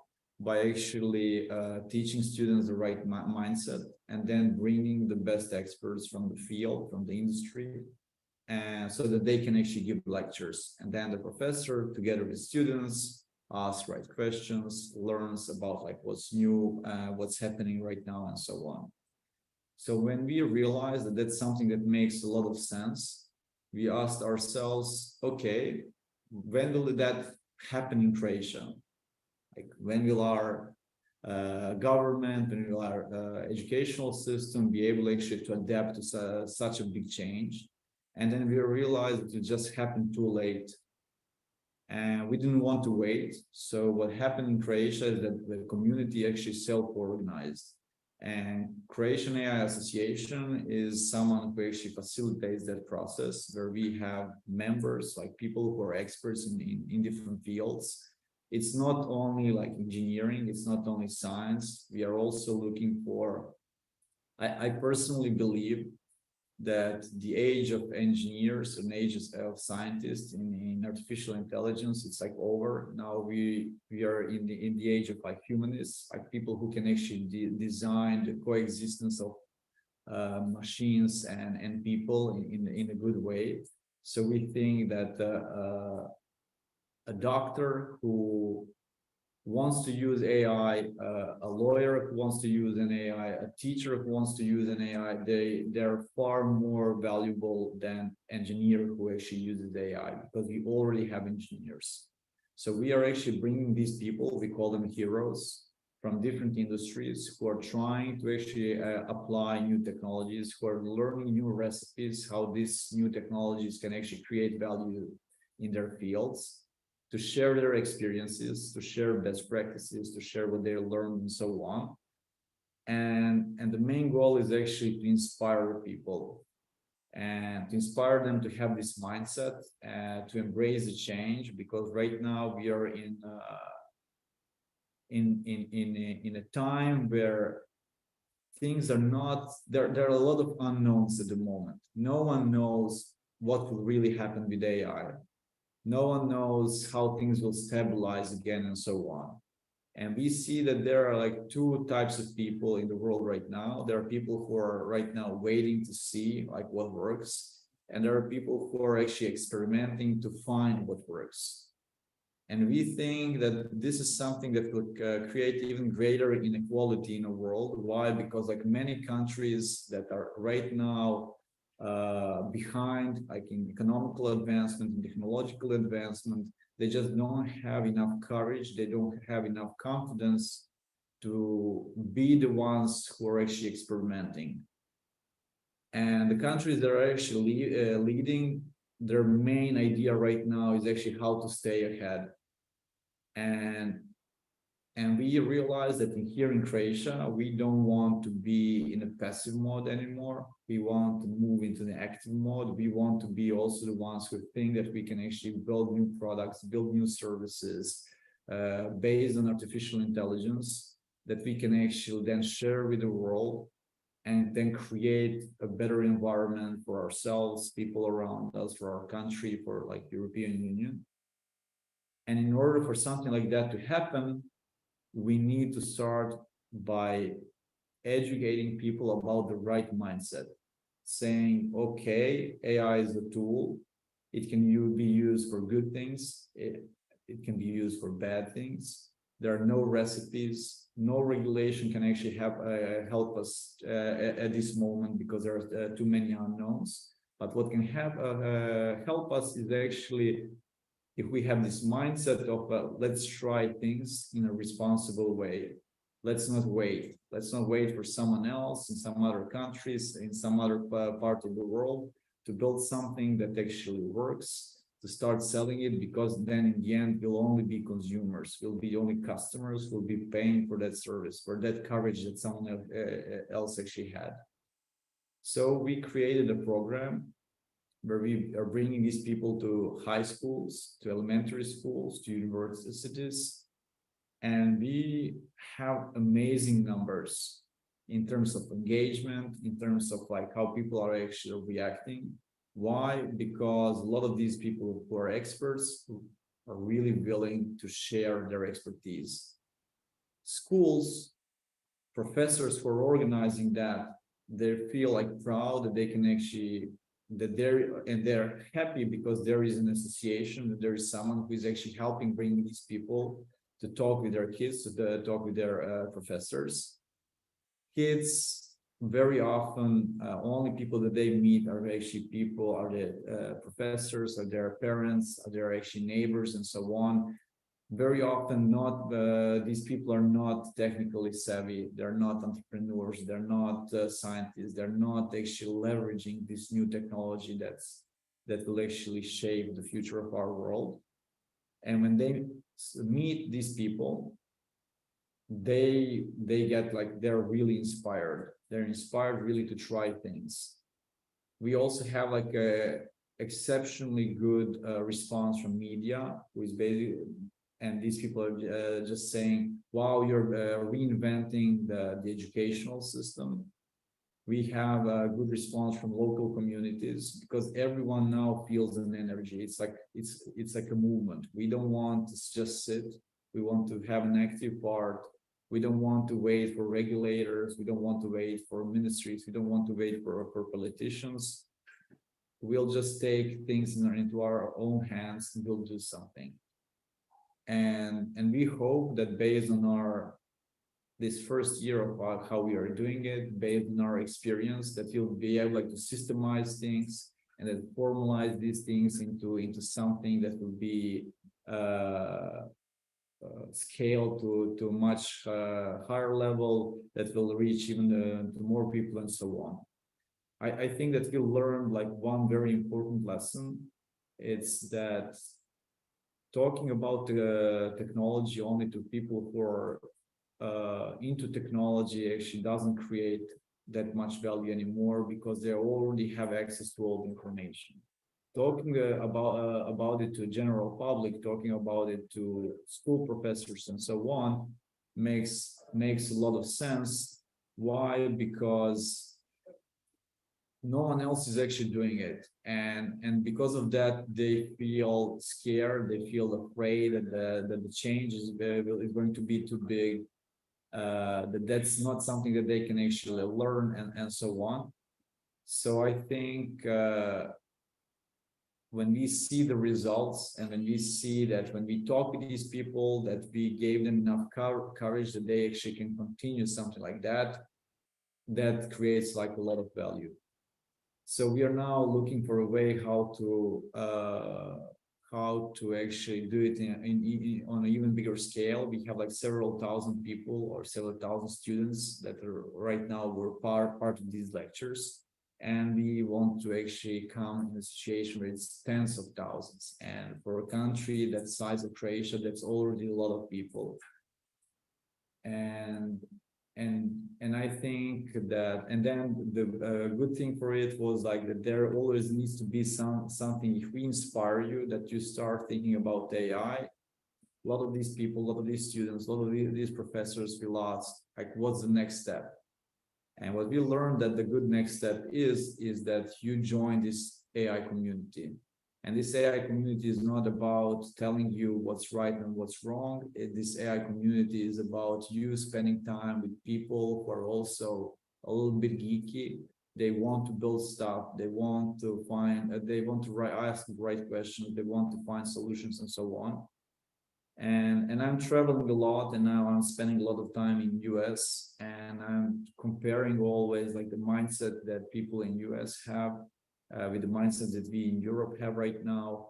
And I think I really respect our core values. I really respect the way how we actually treat people in the European Union and so on.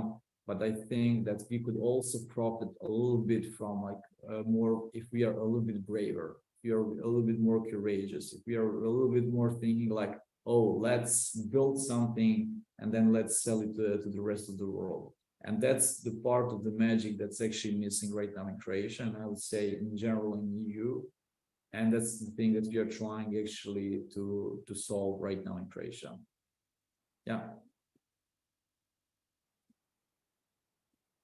Thank you very much, Mislav. I think you made a very important point, in particular at the end, so that it's kind of like not about right or wrong. It's about being together in this AI journey and in this AI boat.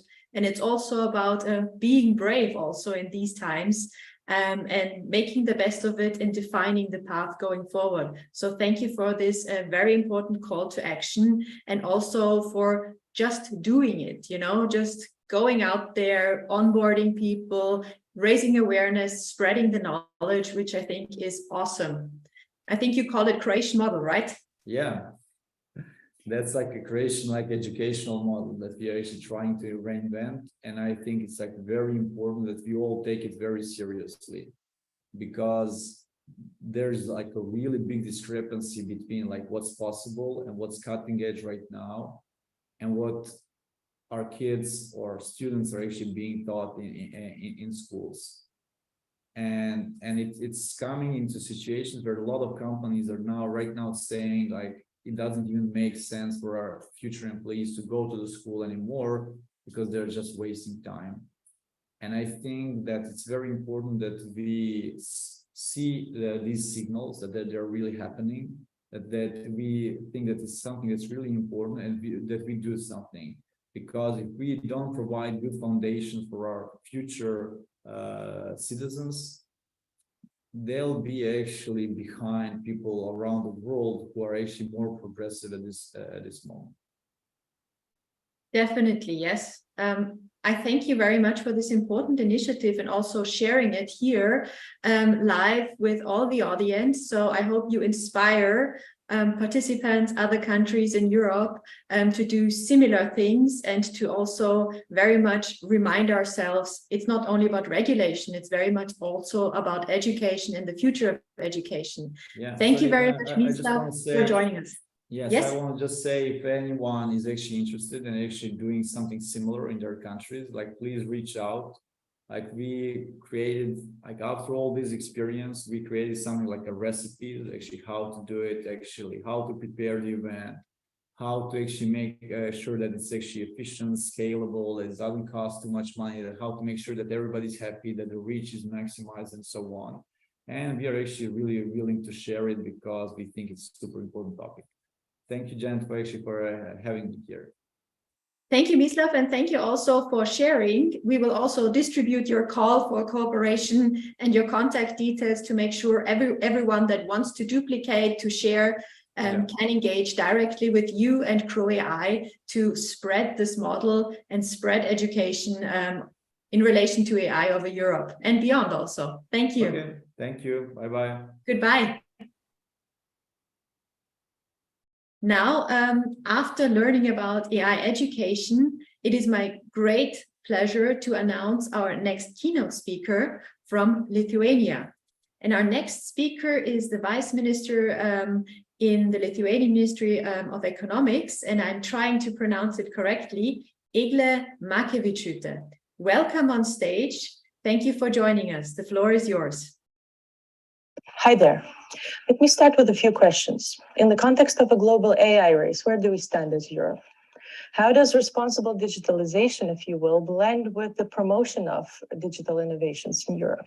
Do we have enough space, regulatory space for innovation?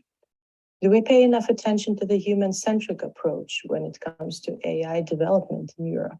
Some questions already have very specific answers. Some answers already have specific titles, such as an AI Act, while some questions remain rhetorical. Let me share Lithuania's approach. Lithuania's vision is to be open for creators. We see the need for clear regulation and see the potential in the Artificial Intelligence Act, but we also recognize the importance in application of the AI Act in such a way that does not hamper the development of our very own European ecosystem. We cannot talk about digital sovereignty without space for digital innovations. In Lithuania, AI is one of the main directions of the National Digitalization Program for the upcoming decade. In Lithuania, the ecosystem is constantly growing. Numbers speak louder than words. Currently, more than 100 companies are engaged in developing AI products and services, including around 40 companies that create world-class products and services. In addition to a range of financial incentives aimed at developing our ecosystem, let me also highlight two very important players in our AI field. The first being the Lithuanian AI Association and their work. The second, one of the most important initiatives that help bring innovative change in our public sector, GovTech Lab. GovTech Lab Lithuania helps the public sector identify challenges that can be solved by AI and other emerging technologies. It engages startups and SMEs to create innovative solutions and accelerates teams in the GovTech field. We're happy to see other countries and international organizations learning from our experience, and we're eager to share further. May the lessons learned and achievements celebrated here today inspire us all to continue pushing the boundaries of AI innovation, promoting collaboration across border, and building a future that harnesses the power of AI to benefit all of the humanity. Most importantly, do not shy away from asking uncomfortable questions. This is very important too. Well, thank you, Vice Minister, for your insight, and thank you also to the Association for Artificial Intelligence in Lithuania, who does such great work for us here in the European AI Forum. For example, the General Manager, Linas, is our back office at the moment and is responsible that everything technical works fine, which he definitely does. And thank you, Linas, and all of the group to Vilnius for your constant support here. Guys, the next input is from Poland. And so we are moving around in Europe again. And the title is The Conundrum Steering Towards a Future of Ethical and Transparent Technology. And we are very happy that we have from Renier Axel Springer, the Head of Public Affairs, Damian Flisak. The floor is yours. Ladies and gentlemen, dear fellow AI enthusiasts. Since I represent the publishing industry, let me begin with a little joke from my field. A journalist once asked an AI, "What's the secret to great journalism?" The AI replied, "Well, it's simple. Just let humans do the writing."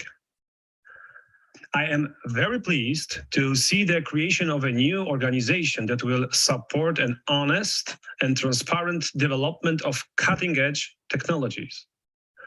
By this, I also mean artificial intelligence that is designed to assist and support humans, not replace them. It is very difficult to talk about regulatory development without excessive pathos, but the changes that are taking place certainly represent the next stage of human development. Personally, I consider it a great privilege to be part of this revolution, and I intend to take advantage of it. New technologies can support, develop, teach, entertain, but they can also eliminate, harm, or manipulate. Of course, there is no need to fear visions of Terminator-style artificial intelligence because the algorithm itself does no harm. Harm can be done by humans through the application of AI. I have great respect for the steps taken by the European Union bodies to regulate artificial intelligence. I think it is an excellent idea to put people their well-being and human values at the center of the new regulations. I hope that the approach taken will have an impact on regulations in other regions of the world. In this context, the so-called Brussels effect is often mentioned. I think we should not deviate from this path. Even if there are claims that the regulations in their current form might cause the world's largest technology companies to leave Europe. In my opinion, there is no alternative to the vision of artificial intelligence subordinate to humans. Putting the emerging technologies into the form of laws and describing them is really not an easy task. The language that lawyers use to describe this phenomena is firmly anchored in the realities of the analog world. Okay, at most in the reality of Internet 1.0. Concepts like general purpose AI, generative AI foundation models were completely unknown to the law until now. The scale of the difficulty is demonstrated by the very attempt to define artificial intelligence. Is its scope covered by the concept of a computer program? Probably not. If its essence is autonomous decision-making, what exactly is autonomy? Finally, how to deal with the phenomenon of the AI black box, which makes certain decisions and actions in a way that is increasingly incomprehensible to humans. Certainly, in many applications of artificial intelligence, the opacity of AI will not matter very much. If it helps find an effective cure for pancreatic cancer, no one will ask how it was discovered, right? In many areas, however, it will make a difference. Resume verification, bank scoring, automated exam grading, or the use of AI in law enforcement. In these cases, the transparency of AI operation is critical because it affects our rights and freedoms. The opposite of this situation is the concept of explainable AI. It emphasizes the need for algorithms to provide understandable explanations for their decisions. Ensuring that AI systems are transparent and accountable can help prevent unfair or biased outcomes. The creative industries are particularly interested in the development of so-called generative artificial intelligence. It is capable of generating images, graphics, photos with quality no worse than human quality, with virtually no quantitative limitations and at unprecedented speed. It is important to emphasize that AI does not create content, but generates it. Only humans can create, at least in the sense of copyright law. Artificial intelligence is intelligence precisely because of the information contained in the data on which it is trained. And this data is nothing more than the legacy of all humanity and the sum of its wisdom. Artificial intelligence is smart with our intelligence. That's why the training phase of AI algorithms is so important, because it is done on collections from all over the internet. It also includes data sets that are protected by law, not only copyright. One of the primary vectors for the advancement of artificial intelligence should be respect for existing law. Sounds obvious? After all, artificial intelligence is not an end in itself. It is the added value it will bring to people. This is how I understand the slogan Fair AI. Part of fair AI is also to expand the conditions for fair competition on the internet. We should make sure that access to the most advanced technologies is as broad as possible so that small companies can benefit from them and are not just at the mercy of the dominant players. I represent the newspapers publishing sector on a daily basis. I am well aware of the offensive of AI, which poses perhaps the greatest challenge to the media in its entire history. And yet, the media must survive. They simply must. Free media empowers free decision-making and is a pillar of democracy. And again, someone might say this is excessive pathos. Not necessarily. Recent history has provided many examples of the devastating effects disinformation or manipulation of public opinion can have on democracy. Manipulation of information affects the choices people make. Human-made media is one of the last safeguards for verified and reliable information. Ensuring that AI systems are developed ethically and responsibly not only protects individuals' rights, but also fosters trust in AI technologies and promotes their sustainable development. Ensuring fairness in AI is crucial for several reasons. First, social impact. Fair AI helps prevent negative consequences such as discrimination, bias, and social exclusion. Second, trust and public acceptance. When people believe that AI systems are designed and implemented fairly, they are more likely to support and adopt these technologies in their daily lives. Legal and ethical compliance. If we all stick to the established rules, we increase legal security. Economic benefits. Fair AI means more inclusive and sustainable economic growth by ensuring that AI technologies benefit a broader range of individuals and communities. This can help reduce inequalities and promote social mobility. Innovation and competitiveness. Fair AI promotes innovation by encouraging the development of AI systems that address diverse needs and challenges. It leads to the creation of new products, services, or business models. To sum up, fair AI matters because it is essential to realizing the full potential of AI technologies while minimizing potential harm.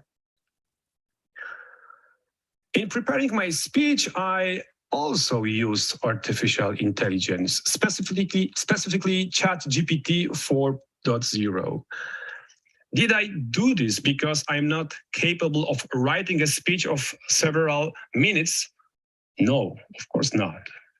I did it out of curiosity. I did it because I am learning to work with AI, because I want to adapt to the challenges posed by the latest technologies. I did it because I don't want artificial intelligence to decide my fate.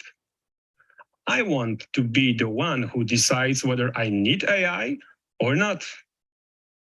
Besides, the better I get to know the tools of AI, the better the AI forum can use me. I admit that the text generated by ChatGPT required a great deal of work on my part, and the final result is actually more mine than AI's. On the other hand, what I took over without change was the classic knock-knock joke. Knock, knock. Who's there? AI. AI who? AI thinks you should let me write the headlines, but don't worry, humans will always have the final say. Funny, isn't it? Well, okay, maybe not so funny, but let's hope for a future where humans have the final say. Also, thanks to the efforts of the AI Forum. Thank you very much. Thank you very much for joining us and also for your fresh and unique approach. I really like the joke you cracked when beginning your keynote. Now I have the pleasure to welcome our next speaker, Marie-Aude. She is a scientific advisor to Huub and CEO of Data West. Thank you, Marie-Aude, for joining us. It is a great pleasure to have you. Hello. I'm sorry, I can't share my screen for the presentation. 1 second, Linus, maybe you can shortly assist, because Marie-Aude will speak to us today about generative AI, in particular about a study she and Huub have done on recommendations and implications.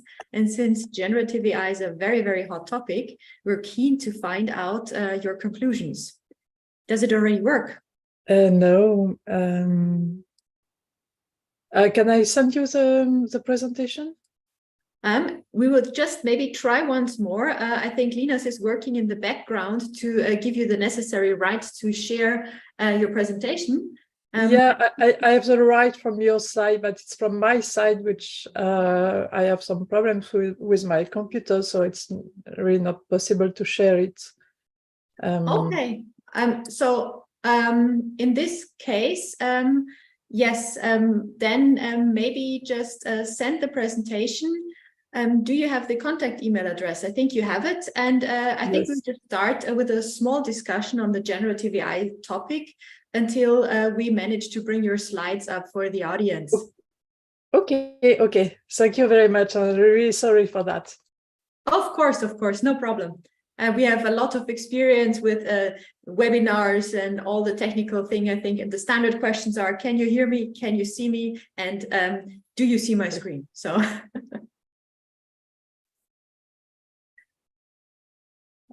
Okay. So before we have a silence in the room, and Marie-Aude will send hopefully very soon the presentation and some feedback perhaps from you, Jeannette. We just watched many of our friends from Europe discussing AI and the implementation it has. What was your main solutions that you heard or interesting thoughts? The question is addressed to me, right? Yes, definitely, because the other one is still sending the presentation, and I think your name is Jeannette. So, generative AI, solutions, recommendations, and everything. I think generative AI is an important topic, and the solutions. So I've been talking a lot and being involved a lot in dialogue with creative people. So kind of like voice artists, from film, from music, from drawing. And what I see here is actually, yes, so kind of like the photographic moment where there is quite some fear that art will become different, artists will become obsolete. But what I see in the industry is that actually it's an augmented process. So kind of like the things that amaze people and really stay in your mind, it is a combination of human creativity and of course the tools we use nowadays to experiment, to transcend. What I think is important is respecting rights. So the copyrights issue, I think, is a very pressing one, but also how to develop these tools and to make progress without infringing those rights. How we will make that balance, I hope we find a solution, and we're definitely working on this with many focus groups. But Daniel, maybe you want to share your views on some topics here. Yeah, thank you so much. Yeah, I think that was a very interesting part. I really enjoyed the part from Crow AI, what Mislav said, because what's really interesting when you visit Crow AI in Zagreb, which I can only recommend to do, is that how active they are in their outreach. And the thing is that also that we have to see is that there are different things the different associations are doing. So we as KI Bundesverband, we are more on the policy and the regulation side, but also we are in connection with our members, of course, but we have other priorities in the sense that we think that talking to government is important, and the Crow AI way, which is fascinating and has so huge possibilities in interacting with education and stuff like that, that we can adopt perhaps also in our German AI association. So this part was very interesting. I thought also what was, I think, common sense in all the inputs from the AI Act was that it has to be a realistic and possible way of regulating. And that we don't hinder innovation, and we don't hinder the possibility of the European AI scene of getting into the AI business, especially in generative AI or in foundation models, where, as you have seen in the input of Philipp Hacker, that there's 73% of the large language models are from the US, and Europe plays at the moment not a big role in it. There are exceptions, for example, Aleph Alpha in Germany, but also very interesting new startups, Nionic from Berlin, but we also see interesting things from France and also other countries. So let's have a look to Jeannette. Is the presentation, has it arrived to us in the Lithuanian Broadcasting Center?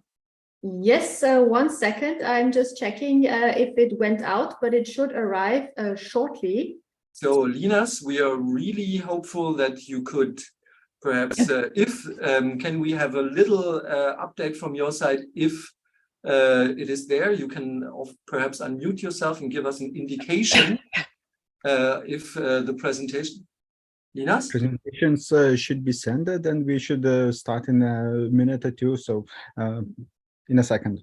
Okay. So in a second, that is good. So the electronic messaging service called email works, which is fascinating. So just to get to the next one, after Marie-Aude, there is Evangelia Markidou, who is already in our waiting room from the European Commission, also talking about the advances in AI, and we are really looking forward also to her input. After that, we have still one EU commissioner from Lithuania talking to us, and then from the European Parliament, Eva Meidel. So we are in the final stretches of the 7th edition of the European AI Forum, and we're really looking forward in getting this. So, that I'm not monologizing here, I would say, Marie-Aude, perhaps you can start, perhaps 2 seconds without the presentation, and then we kick it in, as soon as we have them, because one can't take too long because we have strict timing rules here in the European AI Forum. And Marie-Aude, the floor is yours. Okay, thank you very much. So my name is Marie-Aude. I'm a scientific advisor at Huub Francia, which is a non-profit association driving and federating European AI initiative. And I'm also CIO of DataVest, which is a very small consulting company in big data and artificial intelligence. So I will talk about the work we've done with Huub Francia on ChatGPT.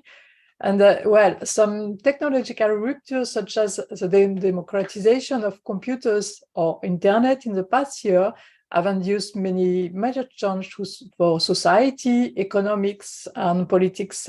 And this is clearly the case for generative artificial intelligence, with impressive diffusion of ChatGPT since its announcement in November 2022. Never a breakthrough in AI has captivated the general public to such an extent. This is due to many reasons, of course, ease of use, like a search engine, the impressive results obtained for text generation, and of course, the media coverage. So for these reasons, Huub Francia decided to launch a fast-tracking working group to understand what's behind the technology usage and impacts, and to provide some recommendation. So we had more than 100 participants on board from 60 companies and institutions, which participate to produce an executive report published in May. So I will briefly present the result in this talk, so the usage and the impact. So next slide, please. So usage can be classified. We propose a non-exhaustive typology of possible use cases of ChatGPT.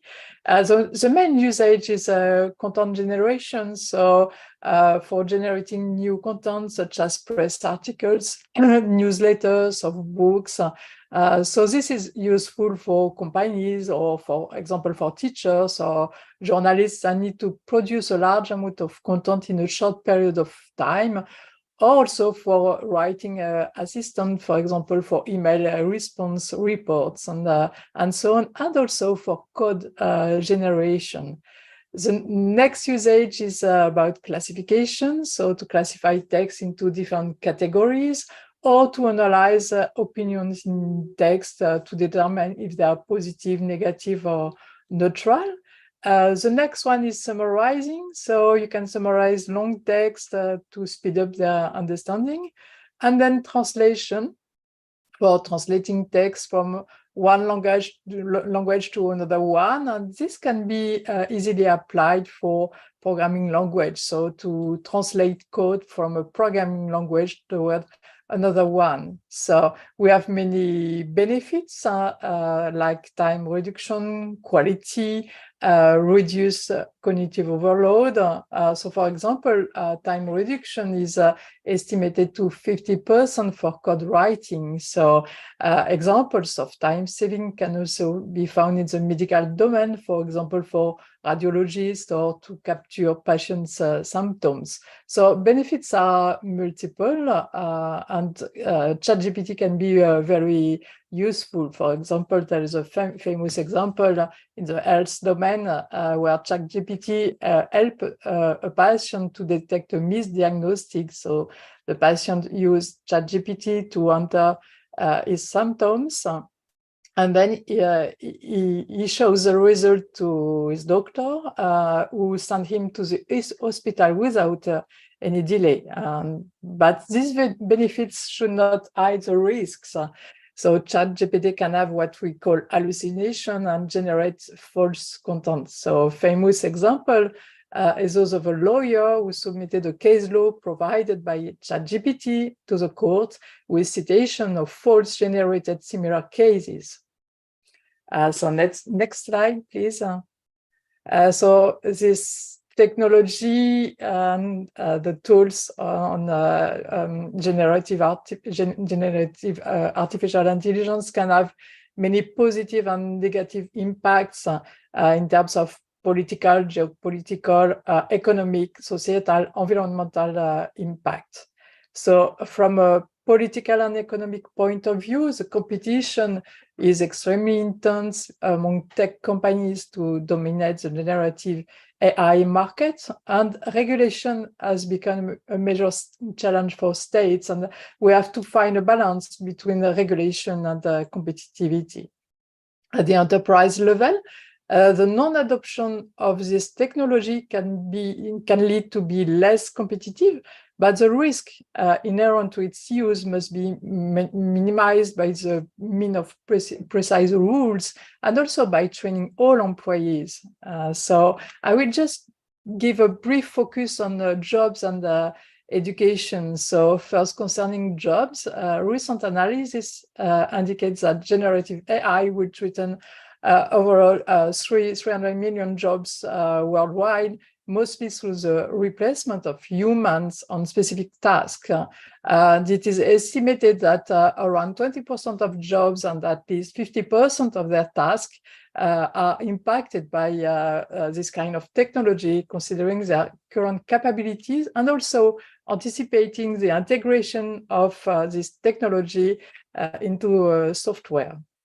So this analysis should be taken into caution because, well, if we consider in the past, according to economist Schumpeter process of creative destruction, new innovations lead to decline in the activity based on old innovation, but are followed by a phase of economical growth and employment. So it was estimated that 1/3 of labor productivity gains are due to this process of creative destruction. So we can say that rather than destroying jobs, generative artificial intelligence will reshape jobs by automating some tasks and creating new jobs, like prompt engineer, for example. So ChatGPT will improve productivity by performing some tasks in a complementary way.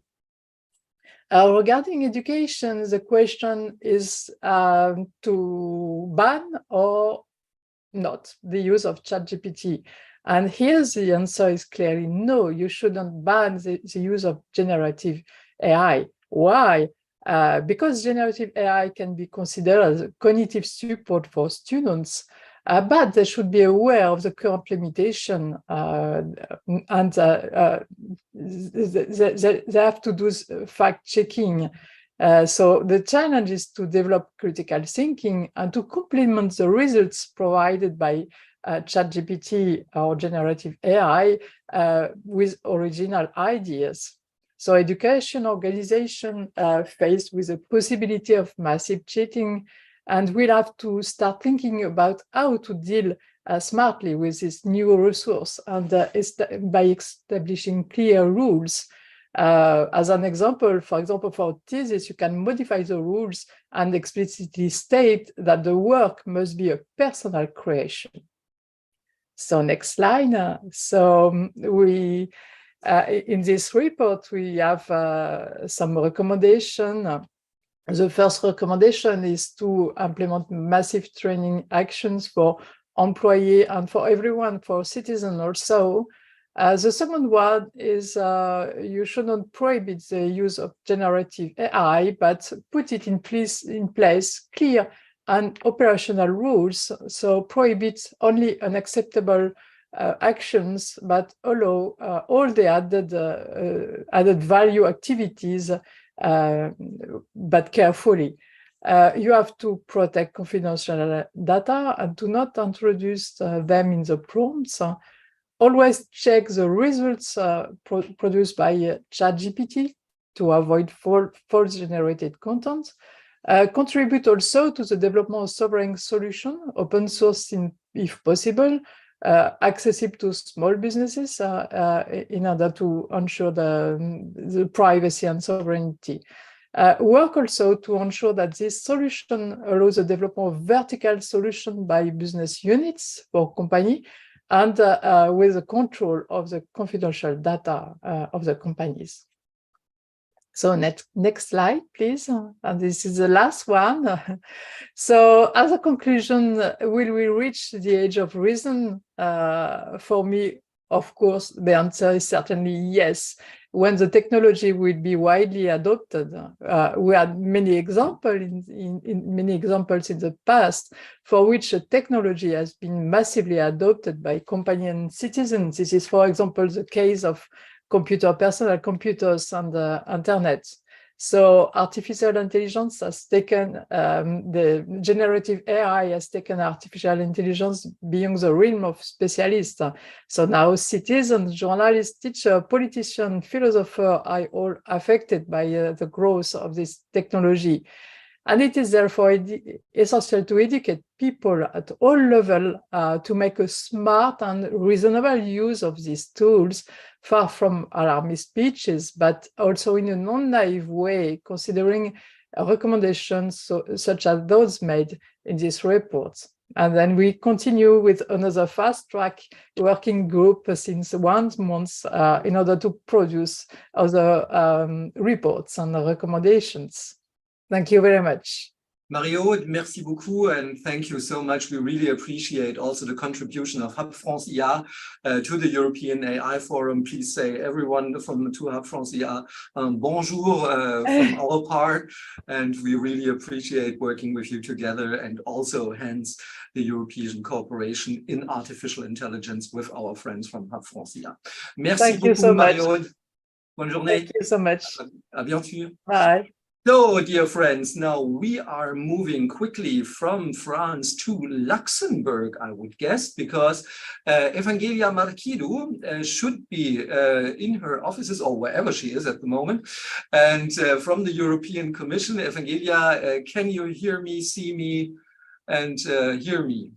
Hello, everybody. Hello, Daniel. Yes, I can see and hear you, and looking forward to at least meet you and the participants online from sunny Luxembourg.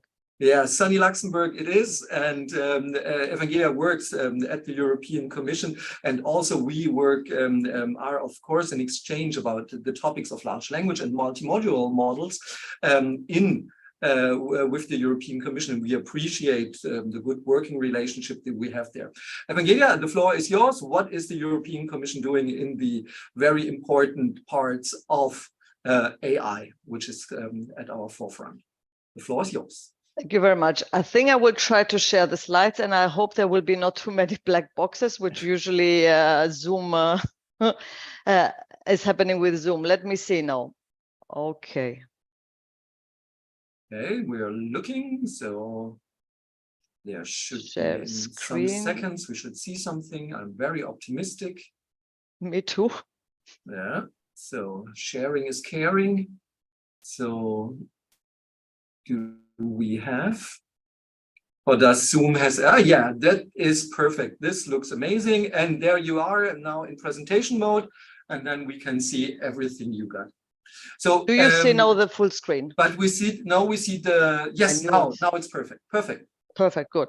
So hello everybody. Yes, as Daniel said, my name is Evangelia Marquidou, and I work here at the European Commission in Luxembourg, dealing with robotics and artificial intelligence, innovation and excellence. And we are two units in DG Connect that deal with AI.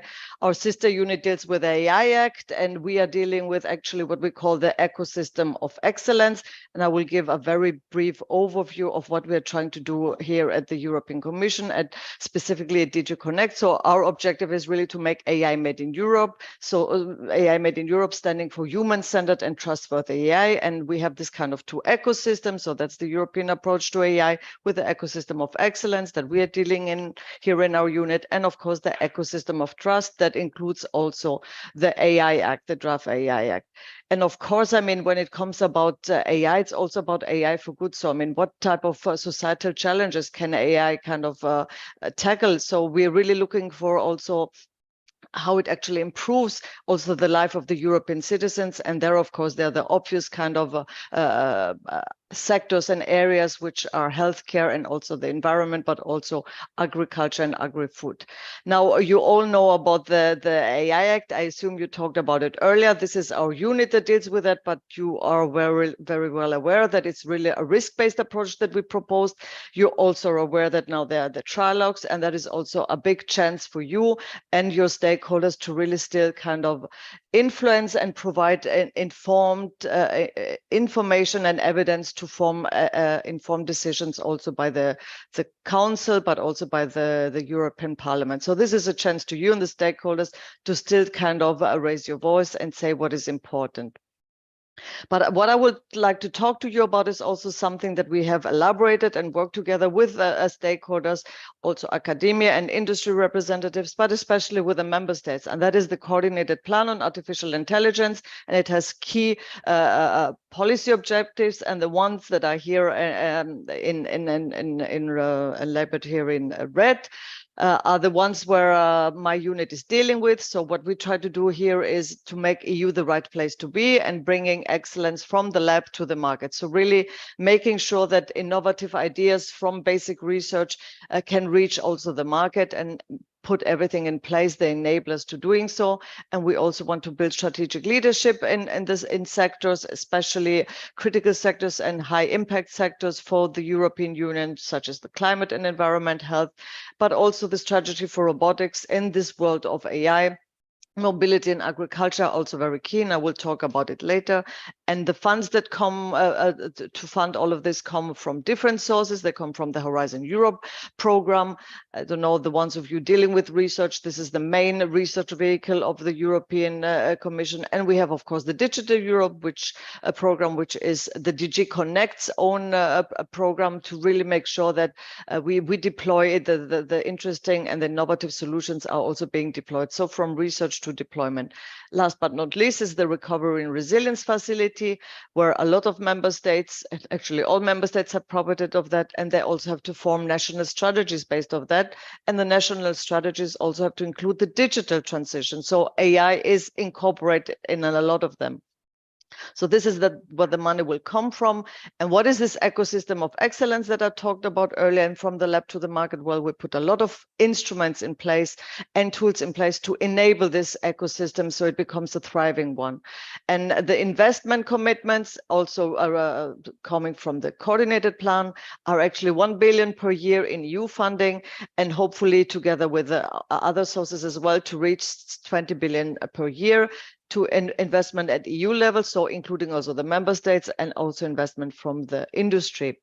And of course, we are driven also by policy, and there we have the digital decade targets. And I hope that a lot of you know about the digital decade communication, that by the end of 2030, one of this target, really kind of important target for us is that by 2030, 75% of European enterprises have taken up AI. So the uptake of AI, because we also see the kind of impact it has on society, but also on economy, is very important. And I'll talk very quickly about those kind of instruments, which are really opportunities also for the community out there, not only academics, but also industry and policy stakeholders to really engage together and work together with.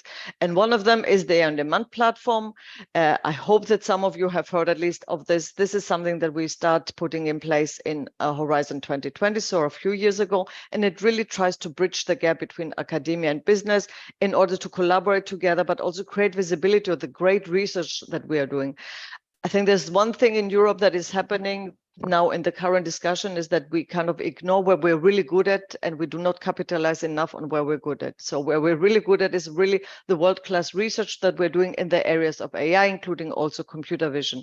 Now is an opportunity to also to capitalize on that and build on that. And this is something that we hope to be able to do with the AI on demand platform.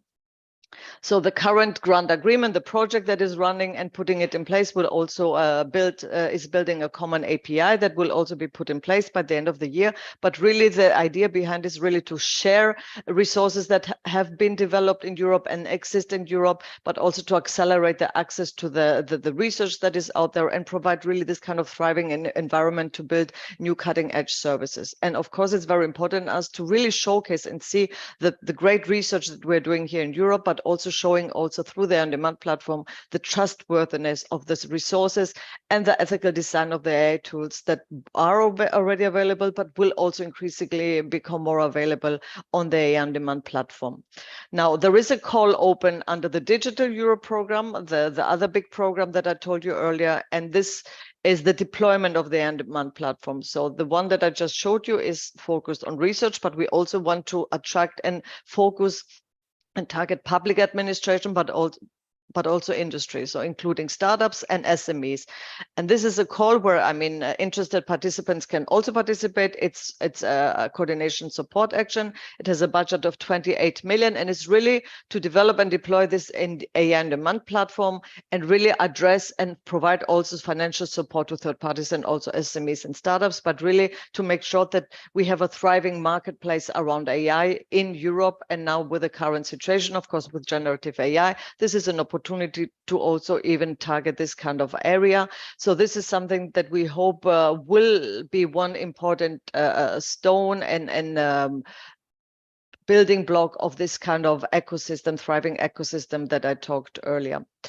Then, of course, we have, which is very important because it's not only the research and developing interesting ideas, then we also have to test and experiment with those and validate actually how actually you can use them, how easy it is to put them also out in the market. So the trustworthiness and the kind of robustness of those kind of innovative ideas is being tested and will be kind of can be tested at the testing and experimentation facilities that we have put in place, and we are co-financing together with the member states. So it's a 50-50 financing, and we really want to support this testing experimentation facilities to become really world-class reference technology infrastructures in Europe, addressing the gaps in the value chain from the lab to the market, but also to support the deployment and uptake of those trustworthy AI solutions. And in the future, it will also support, of course, the implementation of the AI Act. We really want to support the European innovative technology providers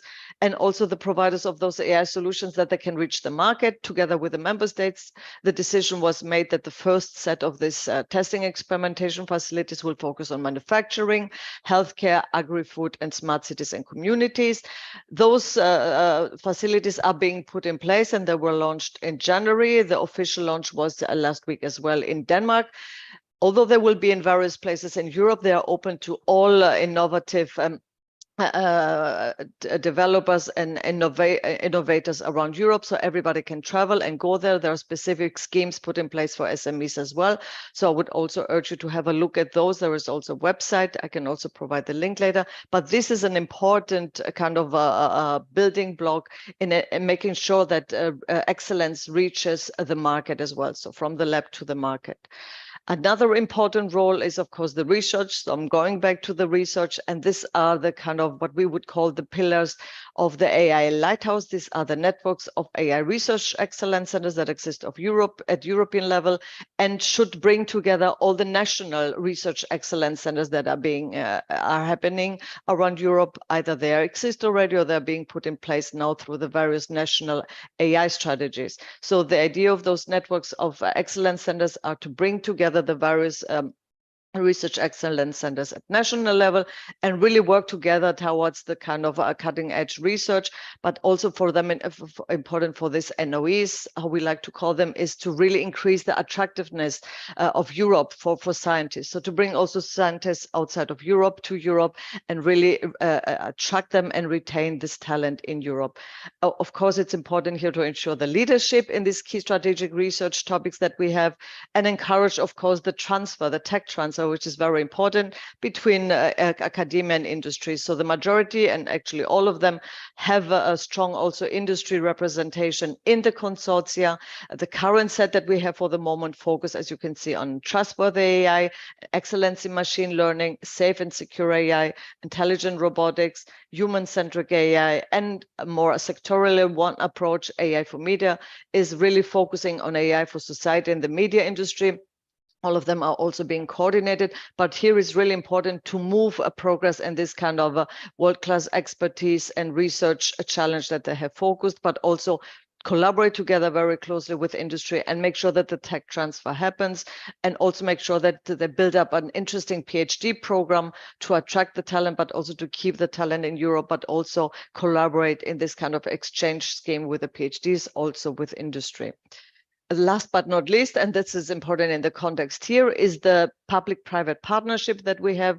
It's called ADRA, the AI Data and Robotics Partnership. It's really important to mobilize the community and define the kind of strategic orientations and objectives it wants to target, find the investment, and then implement also through research, but also to the deployment activities, this kind of strategic research, development and innovation agenda and deployment agenda. So here, this is our counterpart. The European Commission is in a public-private partnership with the private side of this, which is the ADRA association, and they are our main kind of counterpart with whom we communicate and who actually with the street provide their input to the work program that we are funding under the Horizon Europe. So they will also become now more important when it comes now, of course, to tackle the current challenges we have in Europe, namely in building the capacities that we have to build European kind of large AI models that also kind of not only can compete, but that really kind of focus on our European values, so on human centricity, but also on trustworthiness of AI. So ADRA, the AI Data and Robotics Partnership, last week also presented to the public the strategic orientations, and also, I mean, encourage interested stakeholders to join ADRA, because through ADRA, you can also shape what we are going to fund, but also how we are going to fund the remaining budget that we have. This partnership has a total budget of 2.6 billion euros, 1.3 billion come from the European Commission, and 1.3 billion will come from the private side. Now, a glimpse into what we are looking for to fund in 25-27 is really what we call, and those of you aware of the AI Act, the Draft AI Act, a European General Purpose AI System. So we really want to focus on trustworthy large foundation models that will also include generative AI models made in Europe, and also that can be used by the variety of sectors and areas, so also for manufacturing and healthcare, but also, and this is very important in the current setting because now the focus is on large language models, we really focus on all the kind of areas, and we really believe it is important, after also having discussed with the researchers, stakeholders and industry, that we need to be able, these models need to be able to handle multiple sources of data, so multimodality beyond what is currently being discussed, so not just text and vision or images, but really going beyond and really also looking into audio, video, sensor, Internet of Things, but also genomics and all the kind of data that can derive from the healthcare sector. So this is what we will focus. And also we want to see an improvement of the learning approaches that we have. So also adversarial training, transfer learning, federated learning. But very important for us here is really the European aspect, and also in line with the AI Act, we want to focus on transparency and the efficiency of the models that are going to be developed. Also important here is to looking also into the future, going beyond the current generation of models into what we call the cognitive AI, so combining symbolic and data-driven approaches. And also very important, because it's not just the AI Act, there's also the Data Act, that we can develop tools that enable European industry, but also European research to build systems that are compliant by design.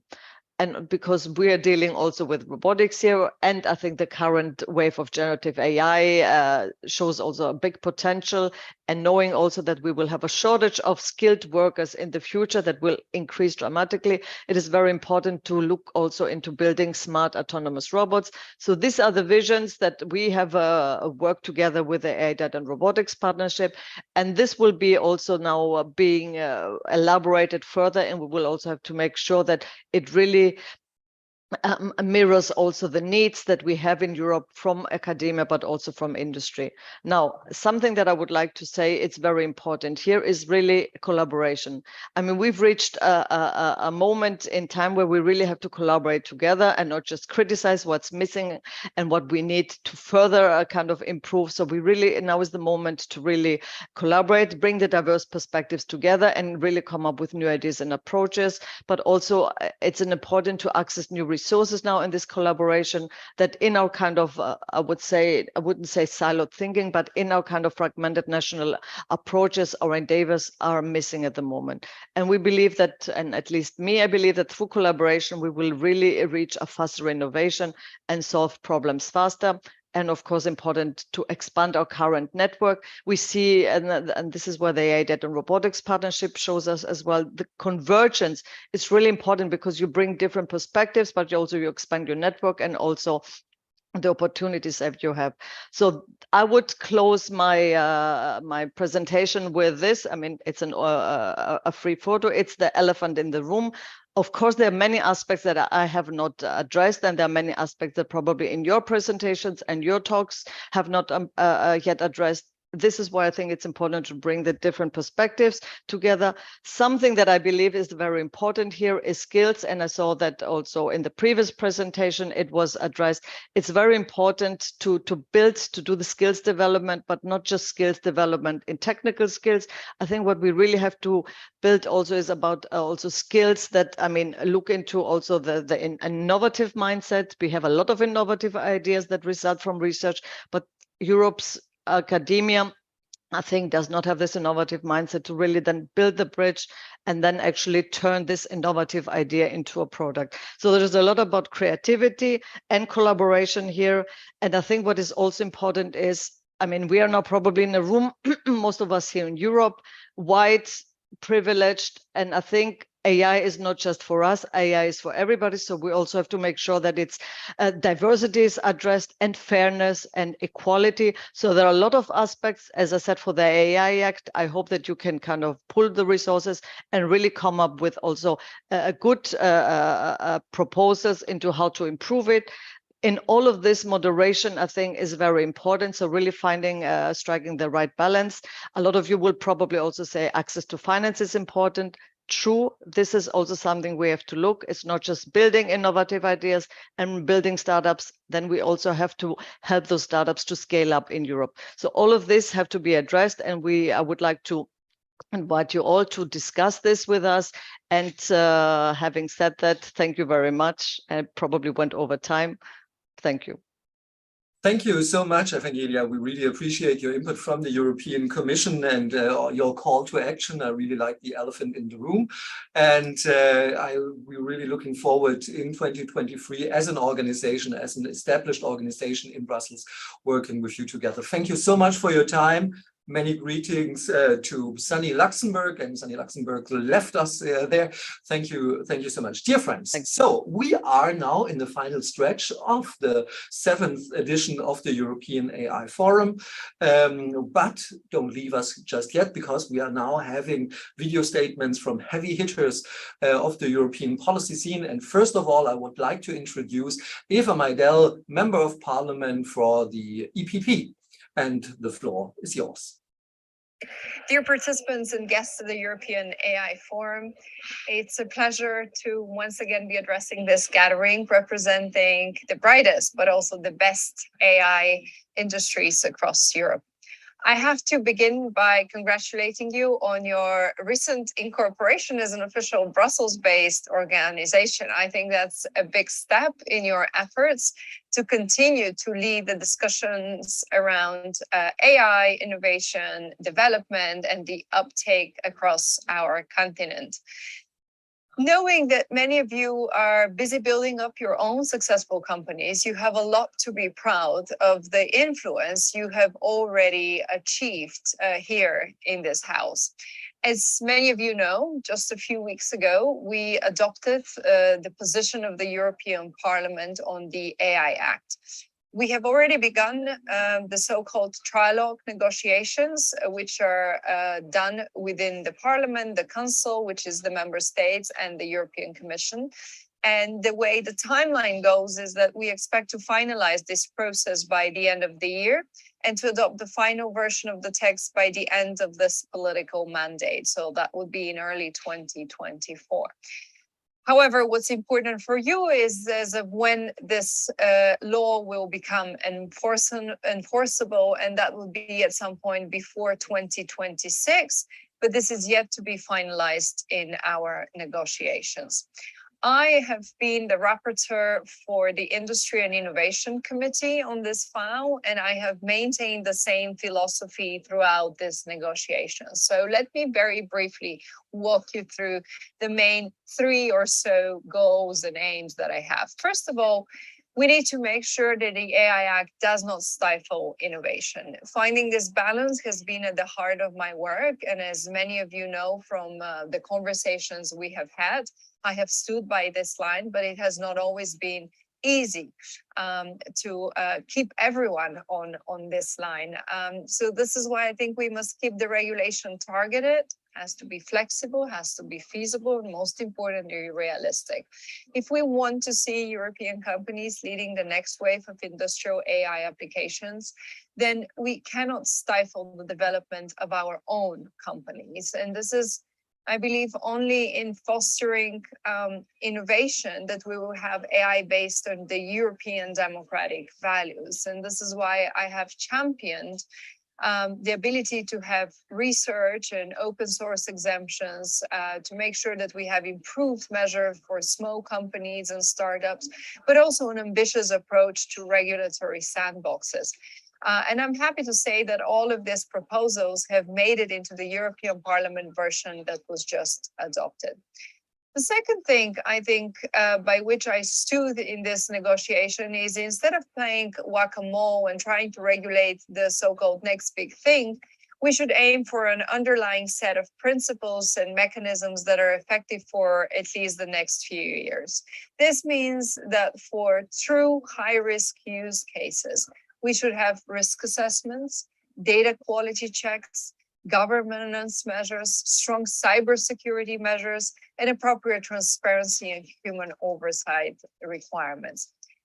But this must all be done in the same time in a proportionate and a feasible way. So the same principle applies to the latest wave, I believe, of generative AI. Many of my colleagues wanted all generative AI to automatically be considered as high risk. Instead, the compromise we have found, I believe, is a good middle ground that places only some preliminary rules in place for foundational models providers. So in this way, Europe still has the potential and the promise to be a leader in general purpose AI. And I believe many of the companies out there today know this as well.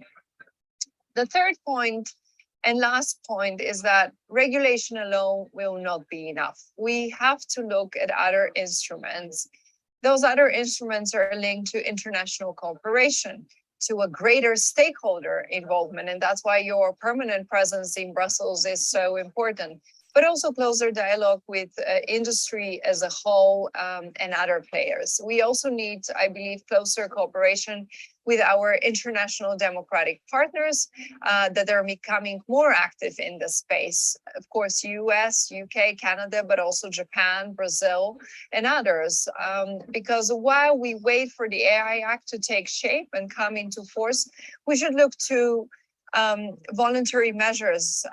Some of them have already been announced, like the AI Pact or the AI Code of Conduct, stemming from the G7 Hiroshima process. I say all of this as a real believer in the free market and a supporter of a strong, competitive European AI industry. I want the future development of AI and new technologies to be able to flourish here in Europe. But I also know that in order for us to get there, we need to have social trust. And I believe that the AI Act will be a step to get us there. So this is why I very much look forward to our continuing cooperation. It's been an excellent cooperation, and I very much hope that this conference will be productive. It will have good results, which will help us in our work ahead of us. Thank you. Thank you very much, Eva Meidel. It was a great pleasure to have you here on the 7th edition of the European AI Forum from Brussels, and we also look very much forward to extend our collaboration and our dialogue. Now I have the pleasure of announcing our next speaker, Virginijus Sinkevičius from the European Commission, who will talk to us about the environmental impacts and also some aspects of the AI Act. The floor is yours. Thank you. Dear ladies and gentlemen, it is a pleasure to greet you all at the European AI Forum again. Statements about artificial intelligence are becoming increasingly common in the public sphere. Just the other day, I have heard a politician say that the threat of AI is more imminent than the threat of climate change. I have to say I remain skeptical. As most of you are probably aware, a while ago, the European Commission has introduced legislation on artificial intelligence. Negotiations with the European Parliament should start this year. I'm proud to say that we are once again the first in the world, the trailblazers, the pioneers. Of course, that comes with certain risks. I'm certain that we will have to work and expand on the regulation in the years to come. And I'm certain that the European Union citizens will be the first to enjoy the best protection in the world. The first, but not the last. Eventually, most of the world will follow our lead, as is often the case with our digital regulation. When it comes to the future of artificial intelligence itself, I believe it is filled with more opportunities than risks. There is a reason why the Green Deal and Europe Fit for the Digital Age are the two hallmark programs of this European Commission. Green and digital go hand in hand. We know for a fact that our future prosperity and competitiveness depends on us being able to transition to a new reality. A reality where we are not only users, but also caretakers of our environment. And there are plenty of examples where AI and machine learning can serve our goals.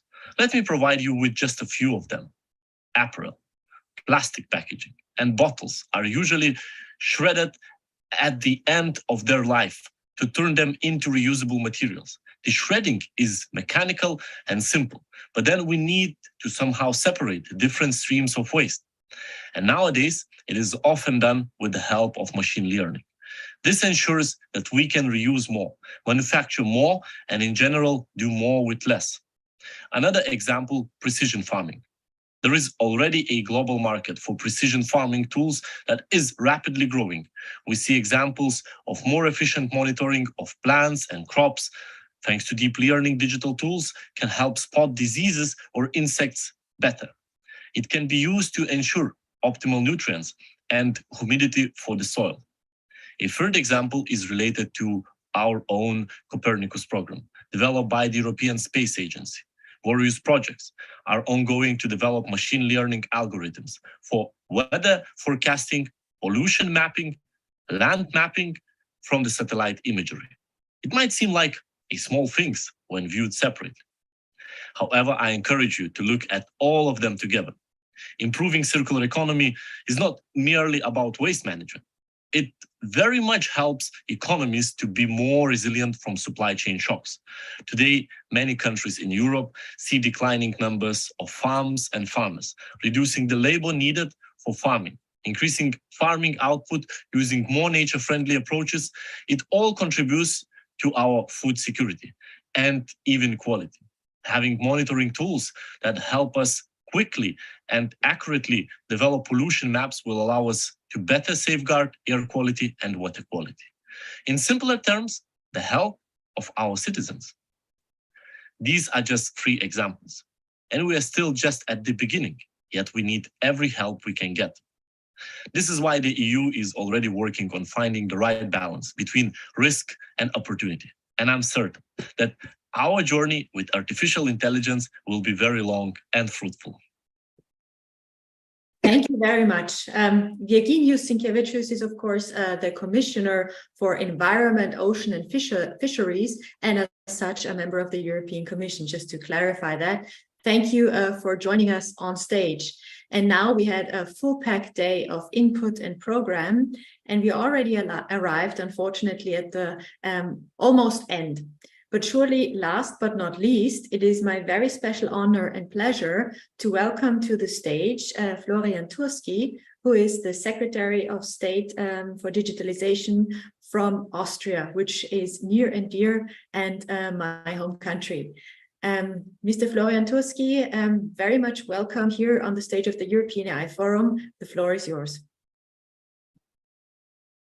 Dear ladies and gentlemen, dear representatives of the AI community, I'm very pleased to be able to speak to you today in this way.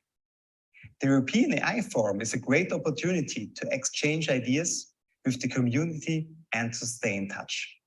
I congratulate AI Austria, especially you, Clemens Wasner, for the great initiative and the invitation. With the official foundation in mid-May, the community and the industry now have a strong voice as a pan-European AI association.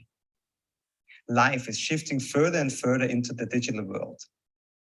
Just as the internet changed society over 50 years ago, AI will now bring about a significant change. How we face this as the European Union, the state, and the individual now needs to be defined. With the European Act on the Regulation of Artificial Intelligence, the European Union is setting a first milestone around the regulation, definition, and approach to artificial intelligence. AI will bring several positive effects. AI application does not only make an important contribution to ensuring the future viability of society and the economy in a modern and interconnected age, but can also help us to tackle major challenges such as climate change. Jobs are not lost. but they will change, that's for sure. The recent developments around ChatGPT and the Chinese AI draft laws show that artificial intelligence needs strong regulation in the European Union and Austria. Strong regulation creates competitive advantage for the location, the entrepreneurs, and also by extension for all users. This development and the generally rapid development of artificial intelligence make it clear that we cannot wait until the beginning of 2025 for European regulation. We want to use AI according to our free and democratic values, and artificial intelligence must not follow any state ideology. I am therefore in favor of the fact that we need a clear regulation in Austria, even before the AI Act comes into force, and thus secure the trust of these systems.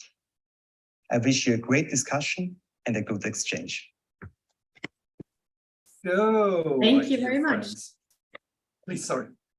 No, I just wanted to thank the statement of the minister. Yeah, thank you so much from Austria for this input. As you perhaps know, there's not only discussion about the AI Act, there's also a discussion about the AI Pact, and there is also a discussion about the code of conduct, and there's a discussion about the transatlantic, how can I say, white paper about the use of artificial intelligence. And as we can certainly discuss the value of these papers, I think it seems that AI is one of the major topics about what is going to happen in Europe.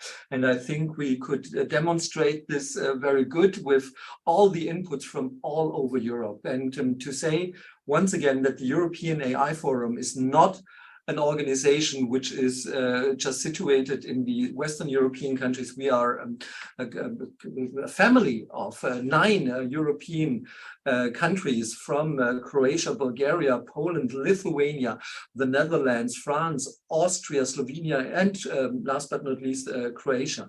And I think we saw today that this family is working. This family is now organized as a non-profit organization in Belgium. And Jeannette, I will give the last words to you. Thank you very much, Daniel.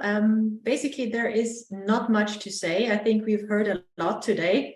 The only thing I have to add is I'm also very happy that we have established the European AI Forum, that we have formalized our collaboration that has been ongoing for more than 3 years now, and that we elevate our joint efforts to make the European AI ecosystem even better than it is now, to the benefit, yes, of everyone, of the economy, of the society, of the environment.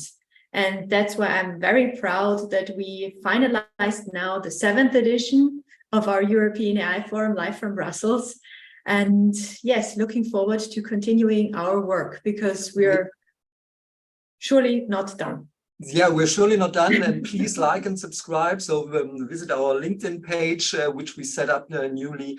Visit on Twitter. We don't have an Instagram or a TikTok account. Perhaps this will be the following. But in this case, we are really, really happy that you joined us here live, or most of you are watching this as a replay in the next days. We really appreciate all the efforts. We appreciate all the efforts the member associations did this year in providing us with excellent keynote speakers. And I want to thank my colleague Jeannette Gorzala for a wonderful moderation. And we wish you all the best for the next days. Let's keep us tuned. Let's work together. Have a great day. Live from the IPAI in Heilbronn and from Brussels, the European AI Forum says goodbye, and to our next meeting in like 6 months. Bye-bye. Goodbye. See you soon. Bye.